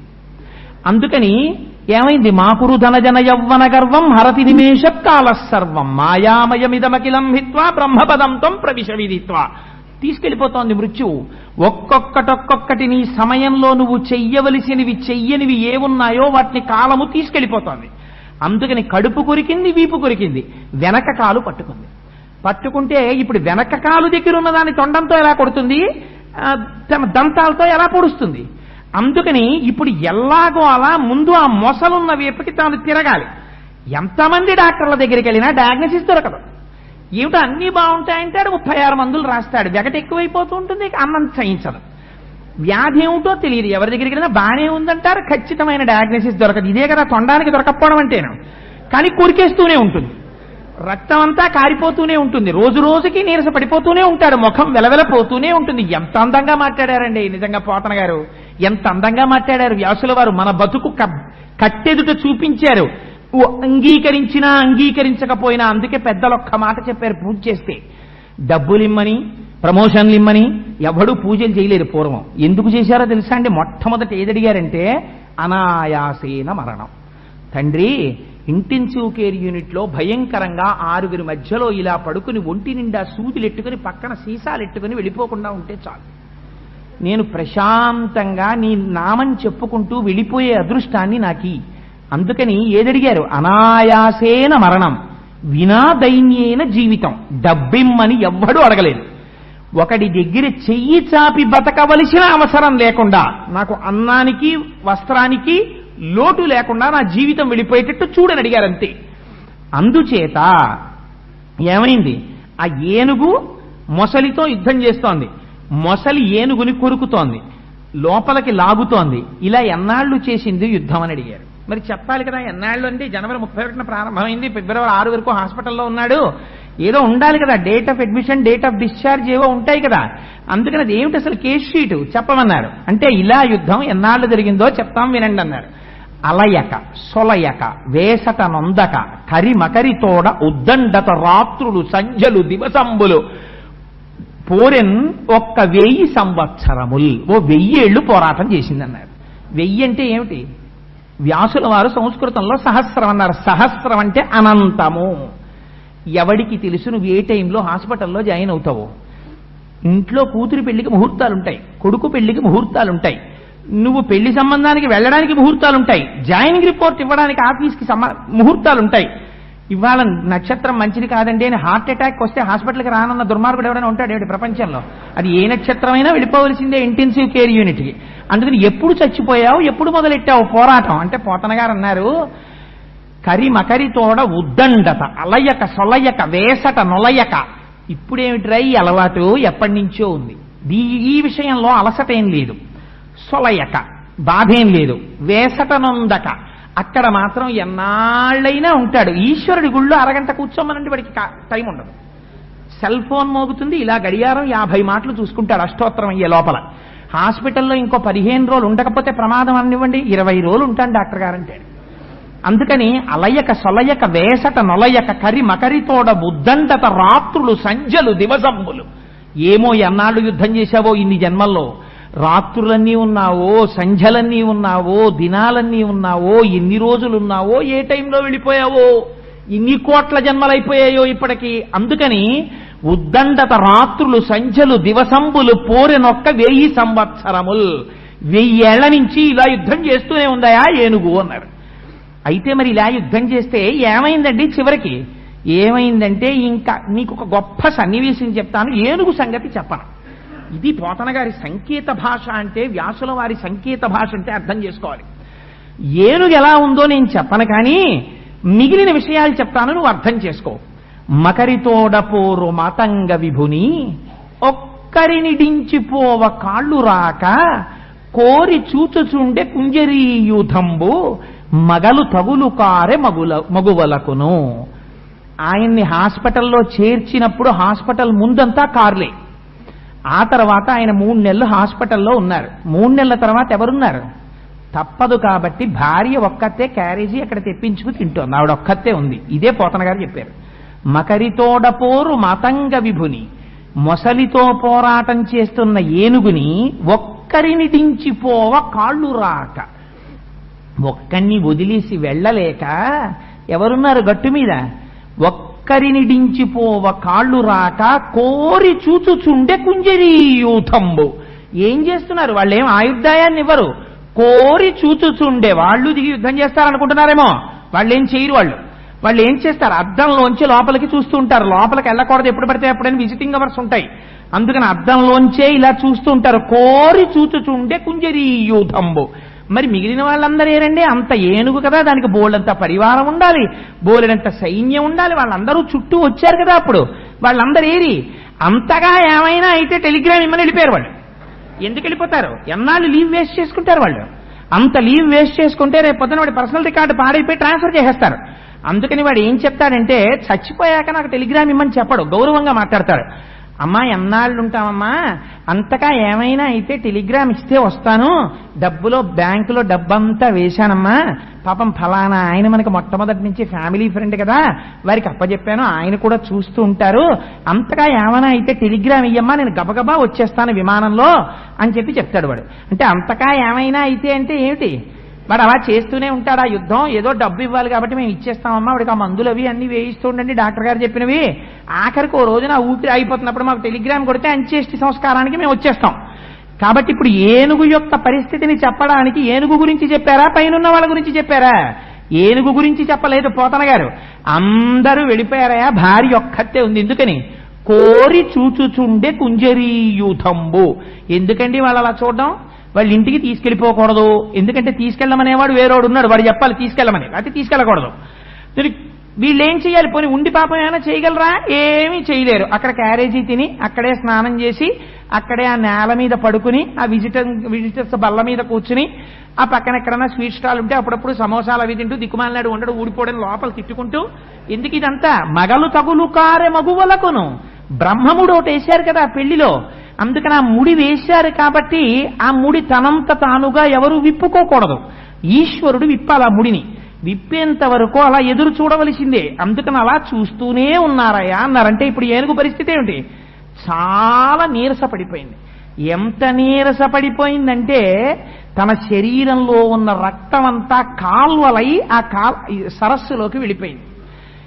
ఇక కింద పడిపోతోంది 10 మాటలు. మొసలిట ఎంత గొప్ప స్థితికి వచ్చిందంటే మొసలి బలము నీరు అన్నారు పోతన గారు. ఎందుకని కాలమే మృత్యువునకు బలము. నీ సంధిబంధములు జారిపోతున్నాయి, దానికి శక్తి పెరిగిపోతోంది. అందుకని అదేం చేస్తోంది, చక్కగా నీళ్లలో ఉండి పడిపోయిన ఏనుగు ఎప్పుడైనా ఇలా పైకి లేద్దామంటే ఎగిరొచ్చి కొరుకుతోందిట, మళ్ళీ పడిపోతోంది. ఎముకలన్నీ విరిగిపోయాయి. నేను అబద్ధాలు చెప్తాననుకుంటే మీరు అష్టమస్కంధం ఒకసారి చదివి చూడండి, గజేంద్ర మోక్షం అంతా నీ చెప్పిన మాటలన్నీ ఉన్నాయో లేదో. ఎగిరి కొరికింది, ఎముకలు విరిగిపోయాయి. ఇప్పటి వరకు తన పొడిచినటువంటి దంతములున్నాయే ఆ దంతములు కూడా విరిగిపోయాయి. అంటే ఇమ్యూనిటీ అంతా పోయింది. ఇప్పుడు ఇక మందులు కూడా జీర్ణమవు సరిగ్గాను. అందుకని ఏం చేయాలి, సిలైన్ బాటిల్లోకి ఇంజెక్షన్ చెయ్యాలి. చేస్తే లోపలికి వెళ్ళాలి నాడిలోంచి, టాబ్లెట్ మింగలేడిగా. ఆ స్థితి ముక్కులోంచి కొట్టాలి, నోట్లోంచి కొట్టాలి, అన్నింటిలోంచి కొట్టాలి. పాపం అలా పడున్నాడంతే. ఇది పడిపోయినటువంటి ఏనుగు యొక్క పరిస్థితి. ఈ పరిస్థితిలో పడిపోయి ఉండి ఇంకా మృత్యువు కబళించడానికి సిద్ధంగా ఉంది. అయినా ఇంకేం చేస్తాను లేదు, ఎందుకు వచ్చింది కొట్టాలని తీసాకలు పారండి అని ఎవడన్నా అంటాడేంటి, ఏమో బతుకుతానేమో ఆశ ఉండదా? అలా పాపం ఏనుగు కూడా ఏమని ఆలోచించిందంటే, పృథుశక్తిన్ గజమాజలగ్రహముతో పెక్కేండ్లు పోరాడి కనలావు వైరిబలమున్ చింతించి మిజ్జామనోరథమింకేటికి దీనిగెల్వసరి పోలంజాల లాజంచు ఇట్లనే పూర్వపుణ్యఫల దివ్య జ్ఞాన సంపత్తితో. ఇక్కడ ఏనుక్కి ఒక ఆలోచన వచ్చిందిట. ఎప్పుడు పడిపోయిన తర్వాత పడిపోయి ఒక మాట అనుకుందప్పుడు, అరెరే ఎంత ఆశ్చర్యకరమైన పని చేశాన్రా నేను. నానానేక పయూధముల్ వనములోనన్ పెద్ద కాలంబు సన్మానింపన్ 10,00,000 కోటి కరణీనాథుండనయ్యుండి మద్దానాంభ పరిపుష్ట చందన లతాంత ఛాయల్ విహరింపక నీరాశన్ ఇటేల వచ్చితి భయం బిట్లో కదే ఈశ్వరా అది. ఆ ఒక్క పద్యం చాలండి మనం ప్రతిరోజు చదువుకుంటే జీవితాన్ని మార్చేయడానికి. నేను అడవిలో ఉండేవాడిని, 10 లక్షల కోట్ల భార్యలకి భర్తని. ఎంత గొప్పవాణ్ణంటే నా మదజలం కారితే ఆ మదజలం చేత చందనపు వృక్షాలు పైకి లేచాయి. అటువంటి గంధపు చెట్ల నీడలో పడుకుని ఉండేవాణ్ణి. హాయిగా గంధపు చెట్ల నీడలో పడుకోక నాకు ఈ కోరిక ఎందుకు పుట్టింది అసలు? నీరాశన్ ఈ సరోవరంలో దిగాలన్న కోరిక ఎందుకు వచ్చింది? దిగాను. నీరు తాగి వెళ్ళిపోతే పోయేదే, తాగి వెళ్ళలేదు. అనవసరంగా నీళ్లలో దిగి అల్లరి చేశాను. భయం బిట్లో కదే ఈశ్వర. ఈ మాట మీరు అండర్లైన్ చేసుకోవాలి గజేంద్ర మోక్షంలో. ఎందుకని ఆహారము మనకి జంతువులకి సమానం, నిద్ర మనకి జంతువులకి సమానం, ప్రత్యుత్పత్తి మనకి జంతువులకి సమానం. భయము ఇది శరీరగతం కాదు, శరీరంలోంచి రాదు భయం. భయం మనస్సుకి సంబంధించింది. ఈ భయం ఎందుకు వస్తుందంటే ప్రాణం పోతుందేమోనని భయం, మృత్యు వచ్చేస్తుందేమోనని భయం. ఇప్పుడు ఆలోచన ఒకటి కొత్తది వచ్చింది ఏనుక్కి. ఏమని? పృథుశక్తిన్ గజమాజలగ్రహముతో పెక్కేండ్లు పోరాడి సంశిథిలంబై తనలావు వైరిబలమున్ చింతించి మిథ్యామనోరథం బింకేటికి దీని గల్వసరి పోరంచాల రాదంచు ఇట్లనే పూర్వపుణ్యఫల దివ్య జ్ఞాన సంపత్తితో. నేను భూమి మీద తిరిగే ప్రాణిని, మొసలో నీటిలో తిరిగే ప్రాణి. భూమి మీద తిరిగే ప్రాణి నీటిలోకి రావడమే బలహీనత. నీటిలో ఉండేటటువంటి ప్రాణి పృథివీ మీద ఉండేటటువంటి ప్రాణిని నీటిలో ఉండి పట్టుకోవడం దాని బలం. అందుకని ఇవాళ ఎంత అందంగా పట్టుకుందోట తెలుసా అండి మొసలి? ఇక ఏమీ కష్టపట్టలేదట. ఎంత అందంగా పట్టుకుంది అని చెప్పేశారంటే పోతన గారు, పాదద్వంద్వము నేలమోపి పవనున్ బంధించి పంచేంద్రియోన్మాదంబున్ పరిమార్చి బుద్ధిలతకొన్ మారాకు హత్తించి నిష్ఖేద బ్రహ్మపదావలంబన క్రియన్ క్రీడించు యోగీంద్రు మర్యాదన్ నక్రము విక్రమించకరి పాదాక్రాంత నిర్వక్రమై. మహాయోగి అయినటువంటి వాడు తన ప్రాణవాయువుని నిలబెట్టి ఊపిరి నిబద్ధించి ఒక్కసారి మనస్సులో ఈశ్వర దర్శనం చేస్తూ భగవంతుడి పాదాలు పట్టుకుని ఆనందం పొందుతూ ఎలా ఉండిపోతాడో అలా ఇవాళ ఏమీ పెద్ద కష్టపడకుండా ఊపిరి బిగపట్టి నేల మీద కాళ్ళు గట్టిగా మోపి ఏనుగు పాదాన్ని పట్టుకుని మొసలుండిపోయింది. ఇప్పుడు ఏమవుతుంది? ఇక ఏనుగు కదలలేని స్థితి వస్తోంది. నీకు కాళ్ళున్నంతసేపు తిరగరాని చోటల్లా తిరిగావు, ఇక వీడు తిరగడు అని నిర్ణయం అయిపోయింది. 4 కర్రలు తెచ్చి తీసుకెళ్ళిపోతారు, ఇక తిరగదు కాబట్టి ఆ కాలు. అందుకని కాలు తిరగని చోటుకి వెళ్ళిపోవడానికి ఏనుగు సిద్ధపడుతోంది. మొసలి అంత గట్టిగా పట్టు కూర్చుంది. కూర్చున్న సమయంలో ఆలోచించాడు, నేను ఈ గట్టు మీద ఉన్న వాళ్ళందరినీ నమ్మాను, ఇక వీళ్ళు నాకు ఉపకారం చెయ్యరు. గట్టు మీద ఉన్న వాళ్ళంటే ఎవరు? భార్యలు, బిడ్డలు, బంధువులు, స్నేహితులు. వీళ్ళెవరు పరిమారుస్తారు? నన్ను రక్షించేవాడు ఎవరైనా ఉన్నాడా ప్రపంచంలో అని ఆలోచించింది. ఇప్పుడు గుర్తొచ్చాడు. ఎవరు? భగవంతుడు గుర్తొచ్చాడు. మనకి గుర్తొస్తాడా అంటే పోతన గారు అన్నారు, ఏనుక్కి గుర్తొచ్చాడు కానీ నీకు గుర్తొస్తాడని నమ్మకం ఏం లేదు అన్నారు. ఎందుకని? పూర్వపుణ్యఫల దివ్యజ్ఞాన సంపత్తితో పూర్వజన్మలో ఏనుగో పుణ్యం చేసింది, ఆ పుణ్యం వల్ల జ్ఞాపకానికి వస్తోంది. కలడందురు దీనులయడ కలడందురు పరమ యోగి గణముల పాలిన్ కలడందురన్ని దిశలను కలడు కలండనెడు వాడు కలడో లేడో. ఆలోచన కరెక్టే, చిన్న తేడా ఒకటి చేసింది చివర. కలడందురు దీనులయడ, చాలా దీనంగా ప్రార్థన చేసిన వాళ్ళందరినీ రక్షించేటటువంటి వాడు ఒకడు ఉన్నాడు అని అంటుంటారు. కలడందురు దీనులయడ కలడందురు పరమ యోగి గణముల పాలన్. 2 చెప్పారు. ఈ ఇంద్రియాల యొక్క పటాటోపాన్ని తనకు తానుగా నిగ్రహించలేక ఈశ్వరుని యొక్క స్వరూపానికి శరణాగత చేసిన వాడికి అదే రక్షణ. మనస్సుని వెనక్కి తిప్పి జ్ఞాన మార్గంలో యోగిగా నిలబడిపోయిన వాడికి అదే రక్షణ. ఇద్దరికీ రక్షణనిచ్చేటటువంటి వాడు ఒకడు ఉన్నాడు అని చెప్తూ ఉంటారు, వాడు రక్షిస్తాడని. కానీ ఆ కలడు కలండనెడు వాడు కలడో లేడో. ఉన్నాడు ఉన్నాడంటారు కానీ వాడు ఉన్నాడో లేడో అని ఓ చిన్న అనుమానం ఒకటి వచ్చింది. సంశయాత్మ వినశ్యతి, ఇదొక్కటి చాలు. వాడు ఉన్నాడో లేడోనండి అని ఓ అనుమానం వచ్చింది అనుకోండి, ఈహరాడు. రామకృష్ణ పరమహంస ఒక కథ చెప్తుండేవారు. లక్ష్మీదేవితో కలిసి నారాయణుడు కూర్చుంటే గభాలను లేచి వెళ్ళిపోతున్నట్ట. ఎందుకంటే అలా వెళ్ళిపోతున్నారంది ఆవిడ. అంటే నా భక్తుడిని రాళ్ళిటి కొడుతున్నారంది. అనేటప్పటికీ లక్ష్మీదేవి ఒక్కసారి దివ్య దృష్టితో చూసింది. ఎవరైన భక్తుడు? ఒక చాకలివాడు, మహాభక్తుడు. ఆయన్ని పిల్లలు రాళ్లు పెట్టి కొడుతున్నారు, ఆయనకు వచ్చిన నామాలు చెప్పుకుంటుంటే. ఆ భక్తుణ్ణి రక్షించడానికని పరిగెడుతున్నారు శ్రీ మహావిష్ణువు. గబగబా వెళ్ళబోతుంటే ఆ భక్తుడు తీసి రాయి విసిరాడు, తన మీద రాళ్లు విసిరిన వాళ్ళ మీదకి. శ్రీ మహావిష్ణువు వెనక్కి తిరిగి వచ్చేశారు. ఏం వచ్చేసారే అంది ఆవిడ. తన రక్షణ తను చూసుకున్నాడులే అన్నారు. అందుకని శరణాగతి అంటే నీ రక్షణ ఎందు నీ ప్రమేయము పెట్టుకొనకుండా ఉండుట. కలడు కలండనెడు వాడు కలడో లేడో. ఏమో ఉన్నాడో లేడో, ఈ మాత్రం యుద్ధం కూడా నేను చేయడం మానేస్తే ఈ దిక్కుమాలిన అసలు మింగేస్తుందో ఏమిటో అని అనుమానం దానికి. అందుకని ఇంకా కొంచెం అనుమానమైనటువంటి స్థితిలో ఉంది. ఇహ ఇప్పుడు ఊపిరాగిపోయేటటువంటి స్థితి వస్తోంది. ఇక్కడ వ్యాసుల వారు అద్భుతమైనటువంటి శ్లోకాలు కొన్ని వేశారు. మీరు గజేంద్ర మోక్షంలో గమనించవలసినటువంటి రహస్యం ఇది. ఇందులో ఏనుగు ఎవరిని పిలిచింది చెప్పండి? తస్మై నమ పరేశాయ బ్రహ్మణేనంత శక్తయే అరూపయోరు రూపాయ నమ ఆశ్చర్యకర్మణి నమ శాంతాయ ఘోరాయ మూఢాయ గుణధర్మిణే నిర్విశేషాయ సామ్యాయ నమో జ్ఞానఘనాయ చ క్షేత్రజ్ఞాయ నమస్తుభ్యం మహాధ్యక్ష సాక్షిణే పురుషాయ ఆత్మమూలాయ మూల ప్రకృతయే నమ సోహం విశ్వసృజం విశ్వమవిశ్వం విశ్వవేదసం విశ్వాత్మానం పరం బ్రహ్మ ప్రణతోస్మి పరమం పదం యోగరంధిత కర్మాణో హృది యోగ విభావితే యోగినోయం ప్రపశ్యంతి యోగేశం తం నతో స్పృహం నమో నమస్తే కిల కారణాయ నిష్కారణాయ అద్భుత కారణాయ సర్వాగమామ్నాయ మహార్ణవాయ నమోపవర్గాయ పరాయణాయ. ఇంతే పిలిచింది. అంటే ఏమని? పోతన గారు ఎగ్జాక్ట్ ట్రాన్స్లేషన్ వేసేశారు. ఎవ్వనిచే జనించు జగమెవ్వని లోపల నుండి లీనమై ఎవ్వని యందుడిందు పరమేశ్వరుడెవ్వడు మూల కారణంబెవ్వడనాది మధ్యలయుడెవ్వడు సర్వము తానయైన వాడెవ్వడు వానియత్మభౌ ఈశ్వరునే శరణంబు వేడెదన్.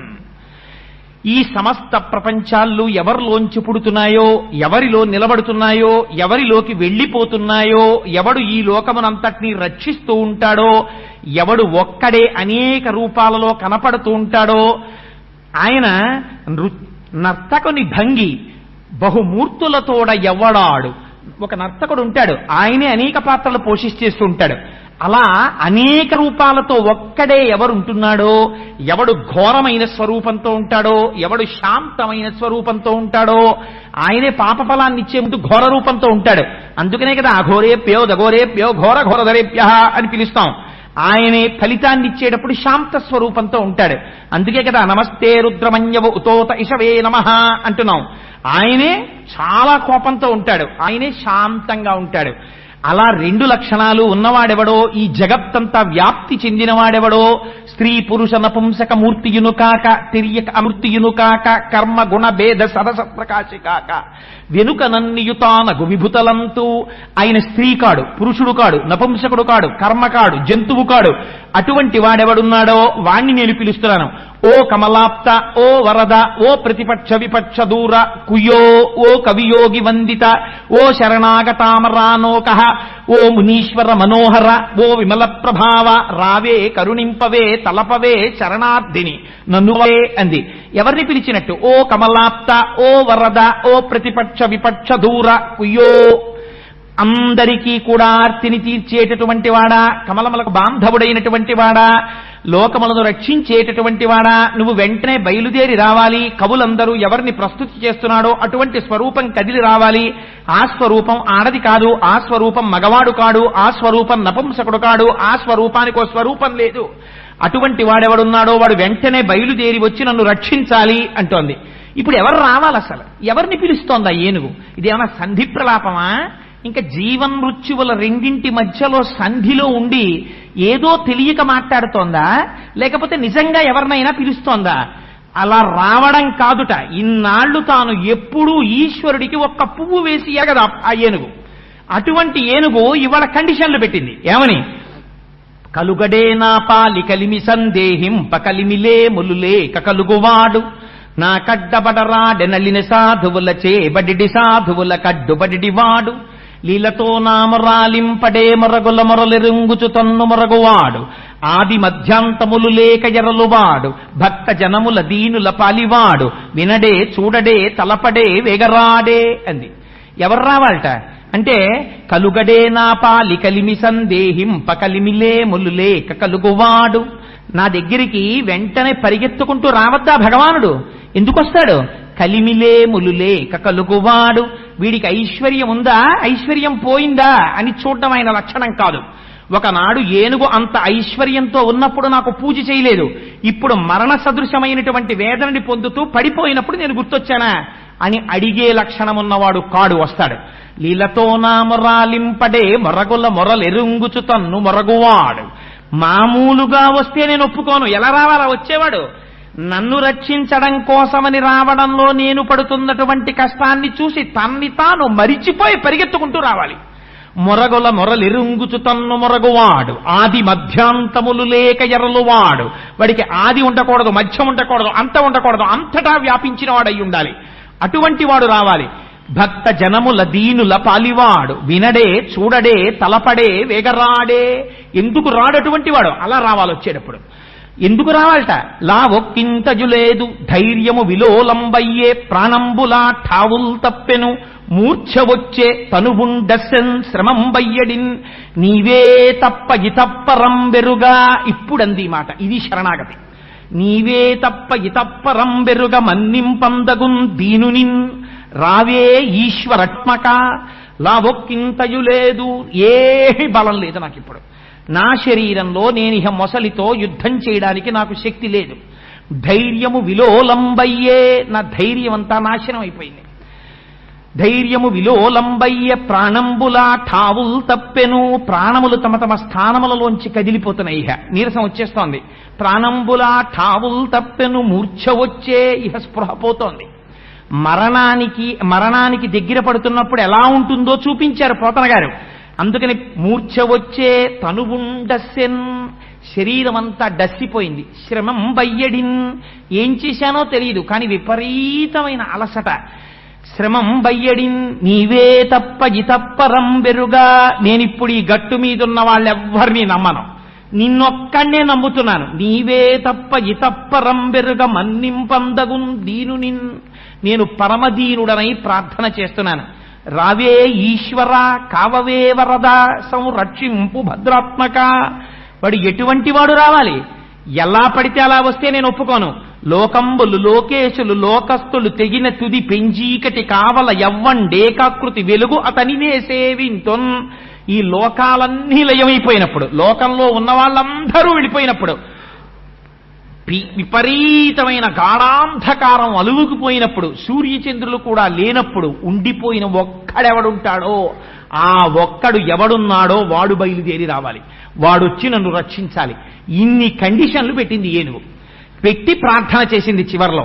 ఇప్పుడు 33 కోట్ల మంది దేవతలు లేచారట. ఇప్పుడు శరణాగతి చేసింది ఏనుగు. వెళ్ళాలి. ఎవరు వెళ్ళాలి? ఎవరిని పిలిచింది అందులో? ఓ సరస్వతి, ఓ బ్రహ్మ, ఓ శ్రీ మహావిష్ణువా, ఓ నారాయణుడా, ఓ శివుడా, ఏదైనా పోనీ ఒక పేరో ఒక వర్ణనమో ఒక రూపమో, ఓ చంద్రకళాధరుడా, ఓ నాగాంబరధరుడా, లేకపోతే ఓ నాగభూషణ, లేకపోతే ఓ గరుత్మంతుడిని వాహనంగా ఉన్నవాడా, లేకపోతే సరస్వతిని భర్తగా కలిగినవాడా, ఎవరిని పిలవలేదు అర్థం చేసుకోవడానికి. ఒక తత్వాన్ని చెప్పి వాడు రావాలంటోంది.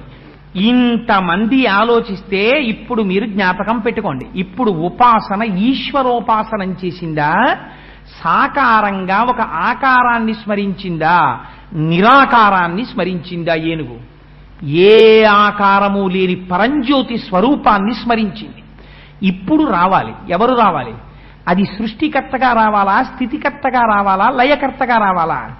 రక్షణ కోరుకుంటోంది కాబట్టి స్థితికర్తగా రావాలి. అందుకని ఇప్పుడు ఎవరు బయలుదేరి వెళ్ళాలి? అంతటా వ్యాపకతత్వం ఉన్నవాడు ఎవరుండాలో ఆయన వెళ్ళాలి. ఎవరా వ్యాపకతత్వం ఉన్నవాడు? శ్రీ మహావిష్ణువు బయలుదేరి వెళ్ళాలి. అంటే విష్ణు ఒకరు, శివుడు ఒకరు, ఇంతమంది ఉంటారా? పిలిచిన దానిలో లక్షణము విష్ణువుకు అన్వయమవుతోంది కాబట్టి విష్ణు స్వరూపంగా రావాలి. ఇది ఎలా రావాలి? విష్ణువు అంటే సర్వవ్యాపకుడు, అంతటా ఉన్నవాడు రావాలంది. అంతటా ఉన్నవాడు ఎక్కడ లేడు. ఏనుగులో లేడా, మొసల్లో లేడా, అక్కడ నీళ్లలో లేడా, భూమిలో లేడా, చెట్టులో లేడా, పువ్వులో లేడా, చామలో లేడా, అక్కడున్న ఇతర ఏనుగుల్లో లేడా? ఎందులో లేడు? ఎందులోనూ ఉన్నాడు. ఇందుగలడందులేడని సందేహము వలదు చక్రి సర్వోపగతుండెందెందు వెదకి చూచిన అందందే కలడు దానవాగ్రని వింటే. మరి అంతటా ఉన్నవాడు అక్కడి నుంచి లేచి ఓ ఒడ్డు నుంచి ఎందుకు రాకూడదు? అలా రాడు. ఎందుకు రాడు? కండిషన్ పెట్టింది. మొరగుల మొరలెరుంగుచు తన్ను మొరగువాడు ఆ వచ్చేటప్పుడు నా బాధ చూసి తనని తాని మరిచిపోయి రావాలన్నాడు. అందుకని మూలస్థానంలోంచి వచ్చాడు. ఎక్కడి నుంచి వచ్చాడు? అలా వైకుంఠపురంబులో నగరిలో ఆ మూల సౌధంబుదాపల మందారవనంతరామృత సర ప్రాతేందు కాంతోపలోత్పల పర్యంకరమా వినోది యగువాపన్న ప్రసన్నుండు విహ్పల నాగేంద్రము పాహీ పాహీయన కుయ్యాళించి సౌరంభియై. ఎక్కడో అలా వైకుంఠపురంబులో చాలా మంది పెద్దలు చెప్తారు. ఇక్కడ దాకా వ్రాసిన తర్వాత పోతన గారికి ఇంకా తర్వాత ఎలా ఆంధ్రీకరించాలో అర్థం కాలేదు. ఎవరు వస్తారు, ఎందుకు వస్తారు అర్థం కాలేదు. అర్థం కాక సంధ్యావందనం చేసుకొస్తారని భాగవతాన్ని అక్కడ పెట్టి వెళ్ళిపోయారు. వెళ్ళిపోయిన తర్వాత పోతన గారి వేషంలో రామచంద్ర ప్రభు వచ్చి ఈ పద్యాలు పూర్తి చేశారంటారు. అందుకని నిత్యపారాయణ యోగ్యతలో అంత శక్తి ఆ గజేంద్ర మోక్షానికి. తర్వాత పోతన గారు వచ్చి చూసి ఆశ్చర్యపోయారు అంటారు ఆ పద్యాల్ని. అలా వైకుంఠపురంబులో నగరిలో ఆ మూల సౌధంబుదాపల, ఎక్కడో వైకుంఠంలో ఆ రాజమహల్లో ఒక మూల ఉన్నటువంటి అమృత సరోవరానికి ఒడ్డున ఉన్నటువంటి చంద్రకాంత శిలలో చేయబడినటువంటి వేదిక మీద కలువ పువ్వులతో అమర్చబడినటువంటి పాన్పు మీద లక్ష్మీదేవి యొక్క కొంగు పట్టుకుని ఆడుకుంటున్నటువంటి స్వామి ఏనుగు యొక్క పాహీ పాహీ అన్న మాట తన చెవుల్లో పడిందిట. ఏది పాహీ పాహీ? తనని తాను మరిచిపోయి రావాలని ప్రతిజ్ఞ చేసింది. ఇప్పుడు ఎలా, ఎందుకు వస్తున్నాడు? భక్తుడి కోరిక నిలబెట్టడానికి వస్తున్నాడు. శరణాగతి అన్నది ఎంత గొప్పదో చూపిస్తోంది గజేంద్ర మోక్షం. ఈ శరణాగతి చెయ్యడానికి నీకు పూజా మందిరం అక్కర్లేదు. నువ్వు ఎక్కడ ఉండు, నువ్వు శరణాగతి చేసి చెయ్యొచ్చు ఈశ్వరుడికి. ఇది నిర్భయత్వాన్ని ఇస్తోంది గజేంద్ర మోక్షం. నువ్వేం బెంగ పెట్టుకోకు, నువ్వు ఎటువంటి స్థితిలో ఉండు. ఒక్కసారి పేరు పెట్టి కూడా పిలవలేదు. ఒక పేరు పెట్టి పిలవకుండా ఒక్కసారి తత్వ విచారణం చేసినా భగవానుడు వచ్చాడు. నువ్వు పిలవగలిగితే, శరణాగతి చెయ్యగలిగితే, నమ్మవలసిన వాణ్ణి నమ్మగలిగితే ఎందుకు రాడు భగవంతుడు? అభయం ఇచ్చింది మనకి గజేంద్ర మోక్షం. అందుకని ఎలా వచ్చాట? సిరికింజప్పడు శంఖచక్రయుగమున్ చేదోజి సంధింపడే పరివారంబును జీర డభ్రకపతిన్మన్నింపడు ఆకర్ణికాంత రథం మిల్లము చక్కనొత్తడు వివాద ప్రోద్ధిత శ్రీ కుచోపరి చేలాంచలమైన వీడడు గజ ప్రాణావనోత్సాహి. ఆ వచ్చేటప్పుడు తనని తాను మరిచిపోయి రావాలండి. అందుకని సిరికించెప్పడు, లక్ష్మీదేవికి కూడా చెప్పలేదు ఎక్కడికి వెడుతున్నాడు. చెప్పకుండా శంఖచక్రయుగమున్ చేదోయి సంధింపడు. వ్యాసుల వారు మూలంలో రాసినప్పుడు గరుత్మంతుడి మీద బయలుదేరి వచ్చాడని రాశారు. పోతన గారు రాసినప్పుడు ఆంధ్రీకరించినప్పుడు అలా రాయలేదు. అందుకని సిరికించెప్పడు శంఖచక్రయుగముంజేదోజి సంధింపడు, ఏ పరివారంబును జీరడు. గరుత్మంతుడి మీదకి ఎక్కలేదు, ఏ పరివారానికి చెప్పలేదు, శంఖచక్రాల్ని చేతిలో పెట్టుకోలేదు. ఆ జుత్తంతా ముడివిడిపోయిలా పడిపోయింది, చివిదుద్దు వరకు వచ్చేసింది. ఆ జుత్తిలా పైకి తీసుకోలేదు. ఆడుకుంటున్న లక్ష్మీదేవి యొక్క పవిట కొంగుని కూడా విడిచిపెట్టలేదు. పెద్ద పెద్ద అంగలేసుకుంటూ వెళ్ళిపోతున్నాడు. పవిట కొంగు ఆయన చేతిలో ఉండిపోయిందేమో. పెద్ద ఆర్తితో పిల్లవాడి కేక వినగానే తండ్రి ఫైల్ రాసుకుంటున్నవాడు పెన్ను పట్టుకు పరిగెత్తుకెళ్ళిపోయినట్టు చేతిలో. పెన్ను ఎందుకయ్యా పట్టుకొచ్చావు? దానికి ఏం అర్థం లేదు, పెన్ను పట్టుకున్నవాడు పట్టుకున్నట్టు వెళ్ళిపోయాడంతే. అలా లక్ష్మీదేవి యొక్క కొంగు చేతిలో పట్టుకున్నవాడు పట్టుకున్నట్టు పరిగెత్తుకెళ్ళిపోతున్నాడు. వెళ్ళిపోతుంటే ఇప్పుడు అమ్మవారి కొంగు చేతిలో ఉండిపోయింది, అమ్మవారు పరిగెడుతోంది. తమ వెంటన్ సిరి లచ్చి వెంట నవరోధ వ్రాతమున్ దాని వెనుక పక్షీంద్రుడును ధను కౌమోదికి శంఖచక్ర నికాయంబును నారదుండు ధ్వజనీకాంతుడు తావొచ్చి రొయ్యన వైకుంఠ పురంబునన్ కలుగువా రాబాల గోపాలమున్. ఆ వెనకాతల ఇంకా తన వెంటన్ సిరి, ఆ వెనకాతల లక్ష్మీదేవి వచ్చేస్తోంది. లక్ష్మీదేవి వెనకాతల శంఖచక్రాలు వచ్చేస్తున్నాయి, గదొచ్చేస్తోంది, ధనస్సు వచ్చేస్తోంది. ఆ వెనకాతల నారదుడు వచ్చేస్తున్నాడు, విశ్వక్సేనుడు వచ్చేస్తున్నాడు, వైకుంఠంలో ఉన్నటువంటి పరివారం అందరూ వచ్చేస్తున్నారు. అందరూ కలిపి పరుగును వచ్చేస్తున్నారు. వచ్చేస్తుంటే పోతన గారు మనకి లైవ్ టెలికాస్ట్ ఇచ్చారండి.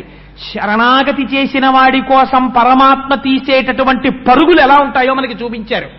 తాటంకాచలనంబుతో నటభుజద్ధమ్మిల్ల బంధంబుతో షాటీముక్త కుచంబుతో నృఢ చెంచెత్కంచితో శీర్ణలలాటలేపనముతో మనోహర కరాలగ్నోత్తరీయంబుతో అని కోటీందు ప్రభతో ఉరోజబర సంకోచ ద్విలగ్నంబుతో. అందరికన్నా కష్టపడింది ఎవరయ్యా అంటే మా అమ్మే. ఎందుకని పవిట కొంగు పట్టుకుని వెళ్ళిపోతున్నాడు. వెళ్ళిపోతుంటేట తాటంకాచలనంబుతో ఆ పమిటిలా పట్టుకుని ఆవిడ పరిగెడుతోంది. పాపం పరిగెడుతుంటే ఈ తాటంకములు ఇలా కదిలిపోతున్నాయిట. తాటంకాచలనంబుతో భుజనటద్ధమ్మిల్ల బంధంబుతో పవిట కొంగు ఇలా పట్టుకుని పరిగెత్తడంలో ఈ భుజాలు రెండు ఇలా ఉన్నాయేమో పైకి, ఈ వేసుకున్నటువంటి ముడి రెండు భుజాల మీద గుద్దుకుంటోందిట, అంత గబగబా నడుస్తోందిట. భుజనటద్ధమ్మిల్ల బంధంబుతో షాటీముక్త కుచంబుతో అమ్మవారి పవిట పూర్తిగా కప్పుకుని ఎలా ఉండాలో అలా కూడా లేదుట. అలా ఉండకుండా పవిట మధ్యలోకి వచ్చేసి అమ్మ ఎప్పుడూ వేసుకోని రీతిలో పవిట వేసుకున్నట్టు కనబడుతోందిట.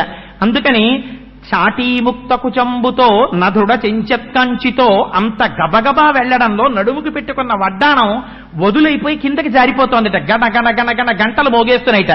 ఆ నధుడ చెంచెత్కంచితో శీర్ణలలాటలేపనముతో అమ్మవారు అంగరాగములు పూసుకుంది. అవన్నీ చెదిరిపోయి చెమట్లు పట్టి కిందకి కారిపోతున్నాయిట. శీర్ణలలాటలేపనముతో మనోహర కరాలగ్నోత్తరీయంబుతో ఆ ముందు శ్రీ మహావిష్ణువు తీసుకెళ్లిపోతున్నటువంటి పవిట కొంగ ఆయన చేతిలో ఉండిపోయింది. రెండు చేతులు ఇలా అడ్డు పెట్టుకుని అమ్మవారు పరిగెడుతోంది. అందుకని ఆ కోటీందు ప్రభతో ఒక్కసారి కోటి చంద్రులు ప్రకాశించిన అందంతో ఉందిట. కోటీందు ప్రభతో ఉరోజభర సంకోచ ద్విలగ్నంబుతోన్ వక్షోజముల యొక్క భారాన్ని మొయ్యలేక నకనకలాడుతున్న నడువుతో నడుస్తోందిట. ఎందుకా మాట అనడం? ఆవిడ జగత్తుకంతటికి తల్లి కనుక, పాలు తాగి మనం బతుకుతున్నాం కనుక. అటువంటి అమ్మ అంత కష్టపడి పరిగెడుతోంది. ఆ రోజున పరిగెడుతుంటే ఇలా ఎప్పుడూ చూడలేదు శ్రీ మహావిష్ణువుని. ఇదేమిటి ఇలా వెళ్ళిపోతున్నాడు ఈయన? తను వెంచేయు పదంబు పేర్కొనడనాథ స్త్రీ జనాలాపముల్ వినెనో మృత్యులు మృత్యురించిర ఖలుల్ వేద ప్రపంచంబులన్ ధనుజానీకము దేవతానగరిపై దండెత్తెనో భక్తులన్ కని ఆ నారాయణుడేడి తెల్పుడని ధిక్కారించిరో దుర్జనుల్. అమ్మవారు అనుకుంటోందట మనస్సులో, ఎప్పుడు వెళ్ళిపోతుంటారట భగవంతుడు ఇలా ఎవరికి చెప్పకుండా చెయ్యకుండా పరిగెత్తే సందర్భాలు కొన్ని చెప్పింది అమ్మవారు. ఎప్పుడు?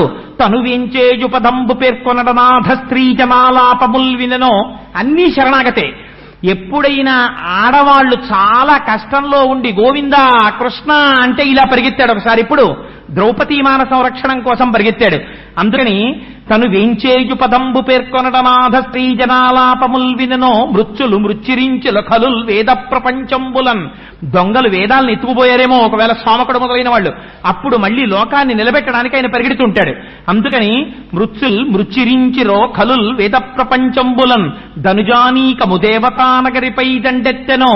ఒకవేళ రాక్షసులు దేవతానగరం మీదకి యుద్ధానికి వచ్చారేమో, భక్తులంకొని నారాయణుడేడి తెల్పుడని ధిక్కారించిరో దుర్జనుల్. చిన్న పిల్లల్ని పట్టుకుని ఎక్కడున్నాడు రా భగవంతుడు చూపమని రాక్షసులైనటువంటి వాళ్ళు నిగ్రహిస్తున్నారేమో, ప్రహ్లాదాదులకు వచ్చినటువంటి కష్టం. అందుకని ఇటువంటప్పుడు స్వామి వెడుతుంటాడు. ఏమో ఏం జరిగిందో అని అమ్మవారు ఆశ్చర్యపోతోందిట. ఈ చుట్టూ ఉన్న పరివారం అందరూ వచ్చి, అమ్మా ఇలా ఎప్పుడూ స్వామి వెళ్ళడం మేము చూడలేదమ్మా, ఎక్కడికెడతాడో అడగడానికే మాకు భయం వేస్తోంది తల్లి, నువ్వెళ్ళడుగమ్మా అంటారు వాళ్ళు. ఏమడుగుతుంది? ఒక పక్క పవిటకం కట్టుకుని వెళ్ళిపోతున్నాడు. ముందుకెడదామంటే అడుగులలో అడుగులు పడిపోయి తడబడి కింద పడిపోతుంది తల్లి. ముందుకెడితే మాట్లాడాలా లేడు, స్వామి చెమటలు పట్టి గబ గబ గబ గబ ఆంగలేసుకుంటూ వెళ్ళిపోతున్నాడు.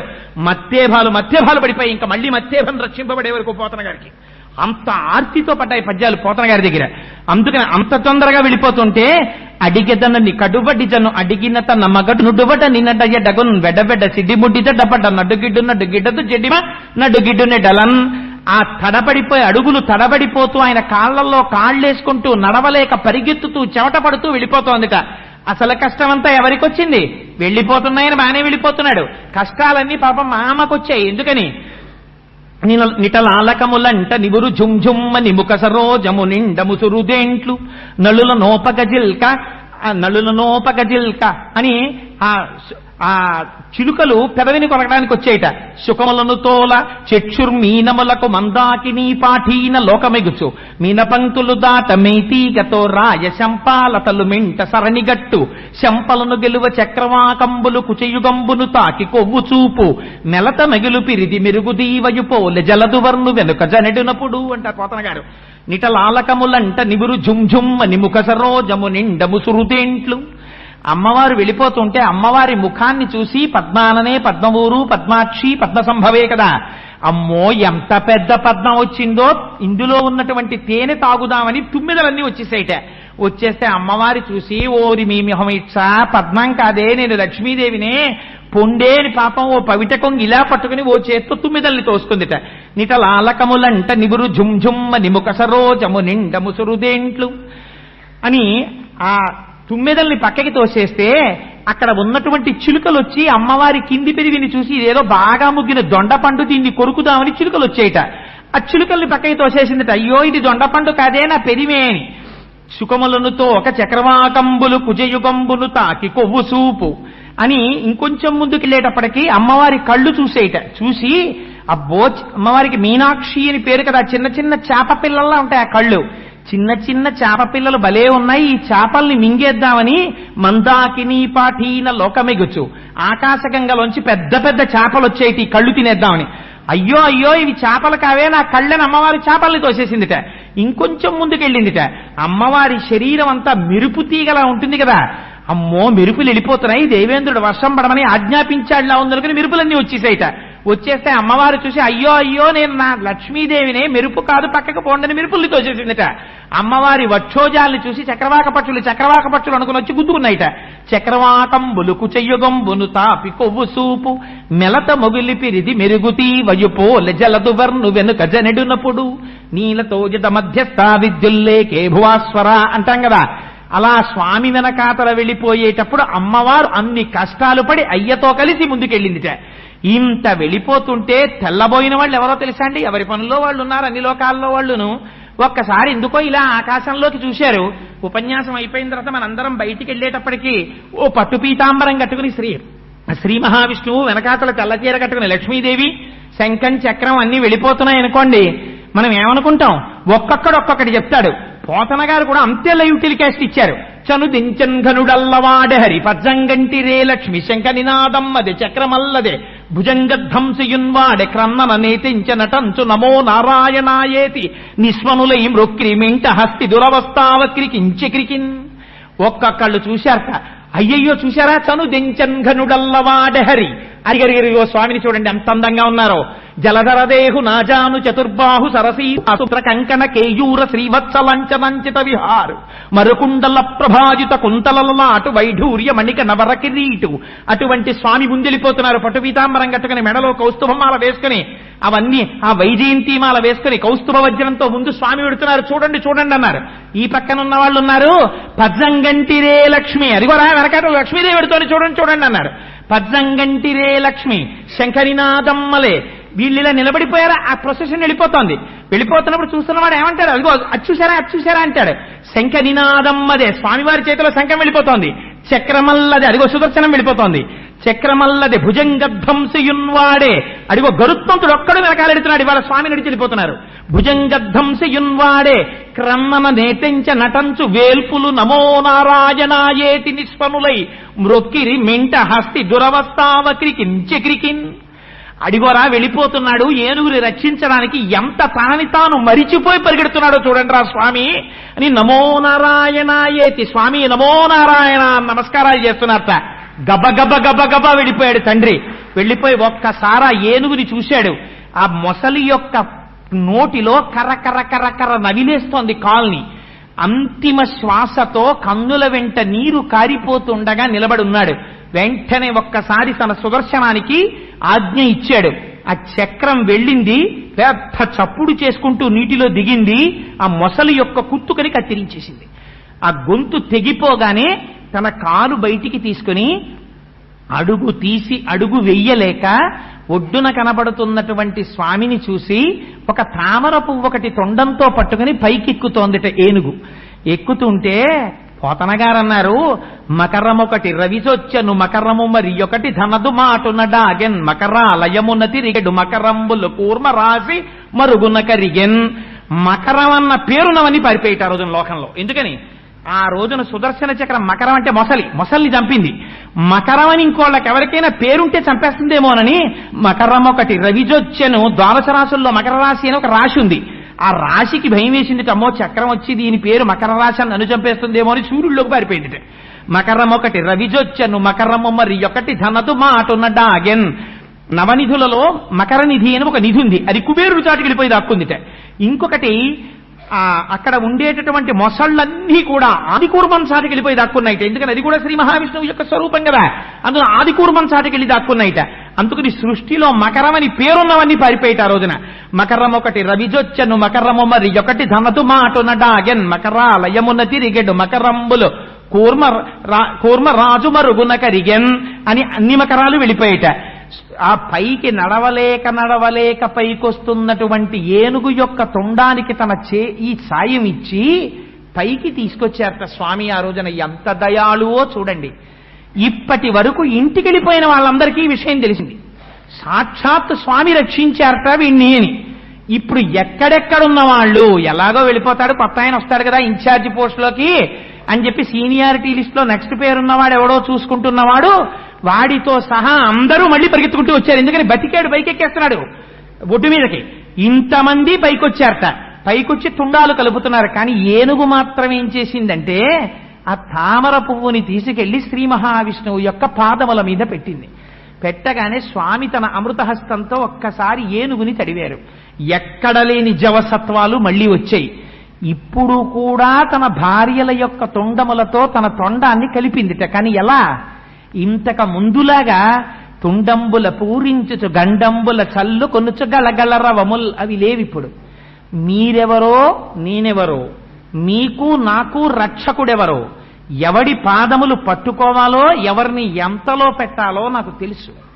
వారి ముందు మీరు ఎవ్వరూ ఏమీ కారు, ఆయన తర్వాతే మీరు అని అస్తమానం అనక్కర్లేదు, ఇక్కడుంటే చాలు అని లోపలనుకుని పైకి చేతులు పట్టుకుందిట. షేక్ హ్యాండ్లు ఇచ్చింది.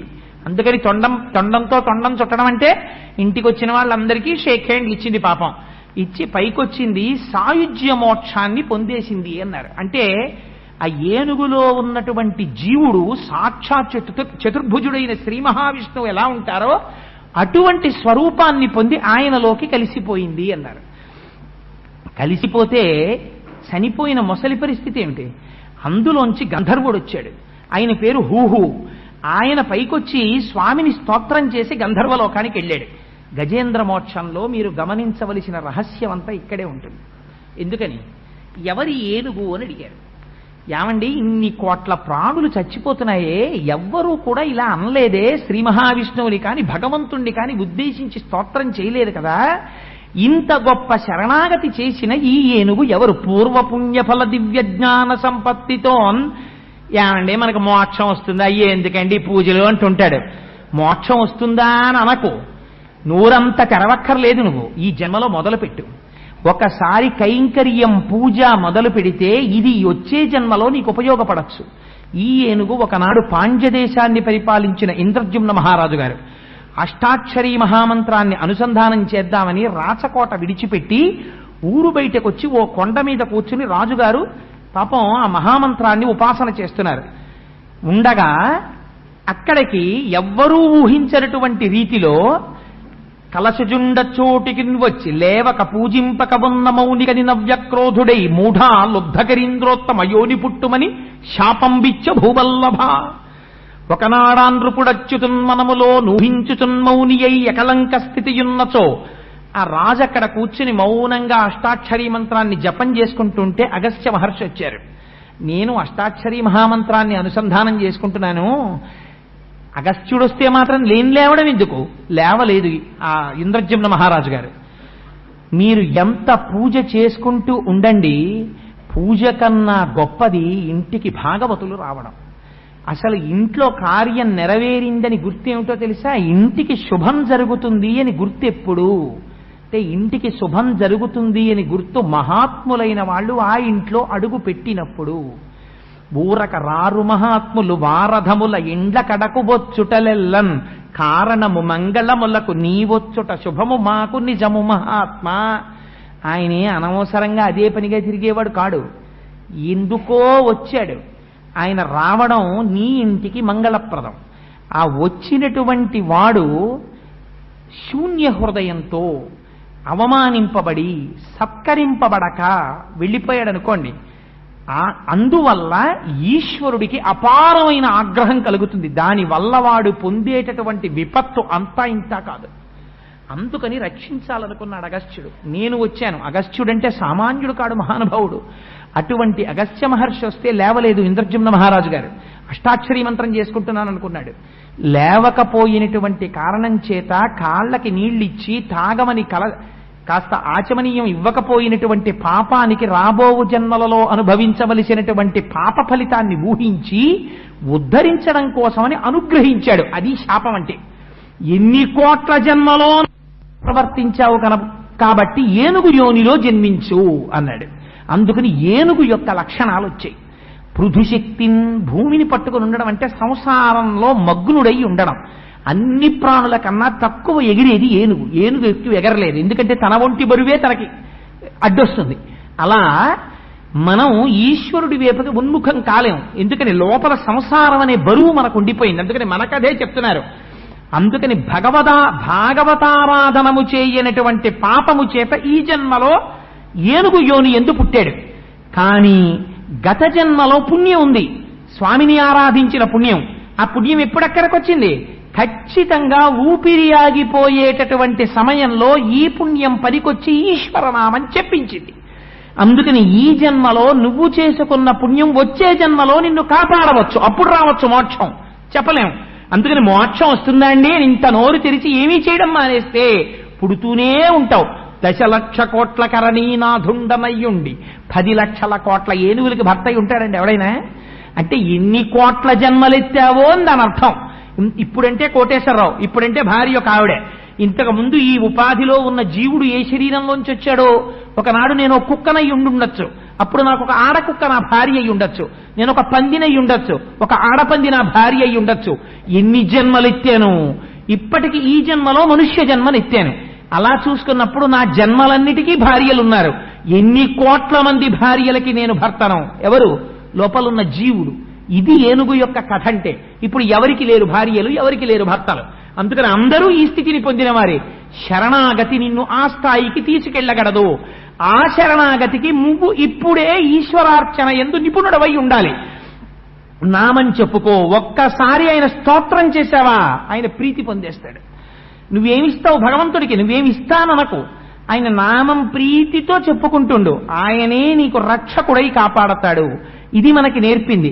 మరి ఒకే శ్రీ మహావిష్ణువు చక్రప్రయోగం చేశారు, ఆ మొసలి సంహరింపబడింది. మొసలికి మోక్షం వచ్చిందా? రాలేదు. కారణం ఏమిటి? గత జన్మలో మొసలి యొక్క స్థితి వేరు. ఎందుకని? ఆయన హూహూ అన్న గంధర్వుడు.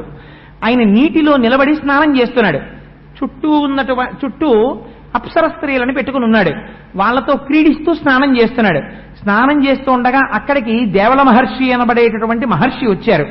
ఆయన కూడా స్నానం చేస్తున్నారు. స్నానం చేస్తున్నప్పుడు మహాత్ముల్ని వెటకారం ఆడడం, మహాత్ముల్ని చిన్న చూపు చూడడం అదొక గొప్ప విషయం అనుకుంటారు. చూడాయన పంచి ఎలా కట్టుకున్నాడో, చూడాయన ఎలా మునుగుతున్నాడో, ఆ డొక్కల్లో ఎముకలన్నీ బయటికి వచ్చేసి లోపల గట్టిగా కోస్తే 5 కేజీలు మాంసం ఉండదు, పెద్ద మహర్షి చేతిలో ఓ దండం పట్టుకుని ఎలా మునుగుతున్నాడో చూడు అని వెటకారం ఆడుతున్నాడు. వీళ్ళందరూ నవ్వుతున్నారు. వీళ్ళని బాగా నవ్వించాలనుకున్నాడు. మదోన్మత్తుడయ్యాడు. నీట మునిగి ఆయన కంట పనకుండా ఆయన దగ్గరికి వెళ్ళి ఆయన కాళ్ళు పట్టుకు లాగేశాడు. ఆయన నీటిలో పడిపోయారు. పడిపోయి పైకి లేచారు. అరేరే, నా కాళ్ళు పట్టుకు లాగి నేను నీటిలో పడిపోతే నీ చుట్టూ ఉన్న స్త్రీలు చూసి నవ్వారని ఇంత దుర్మార్గమైన పని చేశావు. నీ సరదా తీరడానికి నీటి లోపలే ఉండి కాళ్ళు పట్టుకోవడమే ప్రయోజనంగా కలిగిన మొసలి జన్మ ఎత్తెదవుగాక అని శపించాడు. మొసలికున్న దౌర్భాగ్యం ప్రపంచంలో ఏమిటో తెలుసా అండి? మొసలికొక్కదానికే వాసపుణ్యం ఉండదు. అది త్రివేణీ సంగమంలో ఉండనివ్వండి. త్రివేణీ సంగమంలో బతికున్న నాళ్లు మొసలి ఉండనివ్వండి. దానికి స్నానం చేసిన ఫలితం దాని ఖాతాలో వేరు. ఎందుకు వేరో తెలుసా? నీళ్లల్లో ఉంటుంది కానీ శరీరం అంతా నీళ్లల్లో పెట్టి ముక్కొక్కటే పైకి పెట్టి దాని పని ఏమిటంటే ఎవరు నీళ్లల్లో దిగురుతున్నారు, ఎవరిని పట్టుకుందాం, ఇదే ఆలోచన పెట్టుకుని ఎప్పుడు నీటి అడుగు నుంచి వచ్చి ఎవరి కాలు పట్టుకు లాక్కెళ్ళిపోదామనే చూస్తుంటుంది. మనస్సులో ఉన్న పాప ప్రవృత్తి చేత పైనున్న ఉపాధి త్రివేణి సంగమంలో ఉన్న మొసలికి మాత్రం ఇహ పుణ్యం రాదు. అందుకని అంత భయంకరమైన జన్మనిచ్చారు. ఎక్కడ పడ్డాడు? వెళ్ళి త్రికూటాచల పర్వతం మీద ఉన్నటువంటి సరోవరంలో పడ్డాడు. ఎప్పుడు నీకు మళ్ళీ శరణం అంటే చక్రధారలకి నీ గొంతు తెగిపోవాలి. తెగిపోతే నీకు మోక్షం అన్నారు. నువ్వు ఈ మోక్షం కాదు, మోక్షం ఇవ్వరు. ఎందుకని? గత జన్మలో పుణ్యం కాదు, ఈశ్వరనామం కాదు చేసింది. ఇంద్రద్యుమ్న మహారాజు గారు చేశారు, మోక్షం వచ్చింది. నువ్వు అపచారం చేశావు. అందుకని మళ్ళీ పూర్వం ఏ స్థాయిలో ఉన్నావో అక్కడికే పెడతావంతే. అందుకని విష్ణు దర్శనం అవలేదా? అయింది. హూహూకి స్తోత్రం చేశాడు, అయినా మోక్షం వచ్చిందా? రాదు. మళ్ళీ హూహూ అవుతాడంతే. అయ్యి ఎక్కడికి వెళ్ళాడు? మళ్ళీ గంధర్వలోకానికి వెళ్ళిపోయాడు. ఎంత చేసుకున్న వారికి అంత. అందుకని 1000 నామాలు వచ్చాయి. సహస్రనామాలు రావడానికి కారణం ఏమిటి? ఆర్తితో నువ్వు చెప్పుకోగా చెప్పుకోగా చెప్పుకోగా ఎక్కడో అక్కడ ఈ పుణ్యం నిన్ను కాపాడుతుంది. అందుకని వచ్చాయి సహస్రనామాలు, ఇన్ని రూపాలు. అయితే నామరూపాలు ఎందుకు పరమాత్మకి? అందుకని హూహూ మళ్ళీ గంధర్వుడై వెళ్ళిపోయాడు. ఇన్ని ధర్మ సూక్ష్మాల్ని మనకి చెప్పి ఒక విషయం చెప్పారు. సాధారణంగా భాగవతంలో ఎక్కడైనా ఫలస్థుతి చెప్తే దాన్ని పుస్తకాన్ని వ్రాసినటువంటి వారు ఎవరున్నారో వారు చెప్తారు, ఇది చదివితే ఈ ఫలితం వస్తుందని చెప్పారు. కానీ అపారమైన కృప వహించి గజేంద్ర మోక్షానికి మాత్రం సాక్షాత్తుగా శ్రీమన్నారాయణుడు ఫలస్థుతి చెప్పాడు. ఎంత గొప్ప ఫలస్థుతో చెప్పి తెలుసా అండి? నరనాథ నీకును నాచేత వివరింపబడిన గజరాజమోక్షణ కథ విను వారికి యశములిచ్చును దురితాపహంబు దుస్వప్ననాశంబు దుఃఖ సంహారంబు ప్రొద్దున మేల్గాంచి పూత వృత్తి నిత్యంబు పటించు నిర్మలాత్మకులైన విప్రులకు బహు విభవమమరు మోక్షమరచేతి దయ్యుండు ముదము చేరుననుచు విష్ణుండు ప్రీతుడై ఆనతిచ్చే సాక్షాత్తుగా శ్రీ మహావిష్ణువే ఫలస్థుతి చెప్పారు. ఏమని? ఎక్కడైతే ఈ గజేంద్ర మోక్ష కథని చెప్పుకుంటున్నారో వింటున్నారో అక్కడ దుస్వప్నముల యొక్క ఫలితములన్నీ పోతాయి, దురితములన్నీ ఉపశాంతిని పొందుతాయి. గ్రహముల వల్ల వస్తున్న భయంకరమైనటువంటి ఫలితములుంటే ఆ ఫలితములు ఉపశాంతిని పొందుతాయి. ఎవరెవరు నిద్ర తెలివి రాగానే కన్ను రెప్ప విప్పకుండా ఒక్కసారి ఆ సరోవరాన్ని తలుచుకుని, సరోవరంలో ఏనుగుని, అక్కడ ఉన్న చెట్లని తలుచుకుని, ఏనుగు చేసినటువంటి ప్రార్థన, ఇందాక సంస్కృతంలో చెప్పిందే తస్మై నమః పరేశాయ బ్రహ్మణేనంత శక్తయే, అది కాని అనువాద పద్యాలు కాని, ఈ పద్యాల్ని చదువుకుని శ్రీ మహావిష్ణువుని, ఏనుగుని, మొసల్ని తలుచుకుని ఒక్క నిమిషం గిర్రను తలుచుకుని కన్ను విప్పుతారో, అది ఎవరికైనా అలవాటైతే శ్రీ మహావిష్ణువు వరం ఇచ్చారు. అలా ఎవరు చేస్తారో వాళ్ళకి అంచెమునందు ఏ బాధ లేకుండా, కాలుడు మొసలయ్యొచ్చి పట్టుకోవడం, ప్రజ్వరుడు రావడం, సంధిబంధములు విడిపోవడం, ఇటువంటి బాధ లేకుండా అనాయాసంగా దోసపండు ముచిక నుంచి విడివిడిపోయినట్టు శరీరము నుంచి జీవుడు విడివడి, నేను వచ్చి చెయ్యి ఇచ్చి సింహాసనం ఎక్కించి తీసుకెళ్లి నా లోకంలో నాలో కలుపుకుంటాను అని వరం ఇచ్చారు. ఇహమునందు అన్ని కోరికలు తీరుతాయి, పిల్లలు బాగుంటారు, దుస్వప్నములు ఉపశాంతి పొందుతాయి, ఐశ్వర్యం పొందుతారు, సంపదని పొందుతారు. అందున బ్రాహ్మణ జన్మనెత్తినటువంటి వాడు గజేంద్ర మోక్షాన్ని నిత్యపారాయణం చెయ్యాలి. అందుకని విప్రులకు బహువిభవమర్రు, సంపదలు కల్గు, పీడలు శాంతి పొందు, సుఖము సిద్ధించు, వర్ధిల్లు శోభనములు. ఇంట్లో శుభాల మీద శుభాలు, శుభాల మీద శుభాలు జరుగుతాయి. ఎందుకని? అద్భుతమైనటువంటి నిరంజన నిరామయ నిరాకార స్తోత్రం ఇందులో ఉంది. అటువంటి పరబ్రహ్మ స్తోత్రం ఉంది కాబట్టి ఎక్కడ గజేంద్ర మోక్ష నిత్యపారాయణ జరుగుతుందో అక్కడ అటువంటి ఫలితం వస్తుంది. గజేంద్ర మోక్షం చెప్పించడం వల్ల శరీరమును విడిచిపెట్టినటువంటి వాళ్ళు ఎవరున్నారో వారు పరమాత్మలోకి ప్రవేశిస్తారు. ఎందుకని? గజేంద్ర మోక్షానికి ఆ శక్తి ఉంది కనుక, సాక్షాత్తు శ్రీమన్నారాయణుడు అటువంటి వరాన్ని ఇచ్చాడు కనుక. మహానుభావుడు మృత్యుంజయరావు గారికి ఎందుకు వచ్చిందో ఆలోచన, ఒక భర్త భార్యకి చెయ్యగలిగిన మహోపకారం ఇంతకన్నా ఏముంటుంది? తనకి ధర్మపత్నిగా ఉండి చాలా కాలం తనతో కలిసి జీవితాన్ని గడిపి తనకి సత్సంతానాన్నిచ్చి 5వ తనంతో తన చేతుల మీద వెళ్ళిపోయినటువంటి భార్య ఏ ఉపద్రవం లేకుండా, మళ్లీ ఇంకొక శరీరాన్ని పొందవలసిన అవసరం లేకుండా ఆవిడ ఈశ్వరుడిలోకి ప్రవేశించడానికి ఆవిడ పేరు మీద గజేంద్ర మోక్ష కథా కాలక్షేపం ఇక్కడ జరగాలి అని వారు నిర్ణయించుకున్నారు. ఇది ఈశ్వర ప్రచోదనం. లేకపోతే ఇంకో కార్యక్రమం పెట్టుకోకూడదా? ఆ కార్యక్రమం వెళ్ళిపోయినటువంటి జీవుణ్ణి ఆత్మలోకి కలపలేదు. కలపగలిగినటువంటి శబ్దశక్తి కలిగినది ఒక్క గజేంద్ర మోక్షమే. అందుకని వారు అడిగారు, అంతకన్నా నా జన్మకి ధన్యమే ఉంటుంది? ఒక మహాపురుషుడికి, అటువంటి సత్సాంప్రదాయం కలిగినటువంటి వ్యక్తికి నా కంఠం ఉపయోగపడగలిగితే, అటువంటి వారి యొక్క ఆత్మకి ఉద్ధరించడానికి నా కంఠములోంచి వచ్చే శబ్దం ఉపయోగపడగలిగితే నా జన్మ ధన్యమవుతుంది. 4 మాటలు ఈశ్వరుడి స్తోత్రంగా చెప్పుకోవచ్చని వచ్చాను తప్ప నాకేదో వచ్చానో మీకు రాదనో, నేను చెప్పగలిగిన వాళ్లనో, మీరు నా దగ్గర నేర్చుకోవలసిన వాళ్లనో చెప్పిన వాడను కాను అని పునః విజ్ఞాపన చేస్తూ, మంగళాశాసనపరై మదాచార్య పురోగమై సర్వైశ్చ పూర్వైరాచార్యై సత్కృతాయాస్తు మంగళం. మంగళం కోసలేంద్రాయ మహనీయ గుణాత్మనే చక్రవర్తి తనూజాయ సర్వభౌమాయ మంగళం. ఉమాకాంతాయ కాంతాయ కామితార్థప్రదాయినే శ్రీగిరీశాయ దేవాయ మలినాథాయ మంగళం. కరచరణ కృతం వా కర్మ వాక్కాయజం వా శ్రవణనైనజం వా మానసం వాపరాధం విహితం వా సర్వమేత్తక్షమస్వ. శివ శివ కరుణాబ్ధే శ్రీ మహాదేవ శంభో. సర్వం శ్రీ ఉమామహేశ్వర పరబ్రహ్మార్పణమస్తు. స్వస్తి.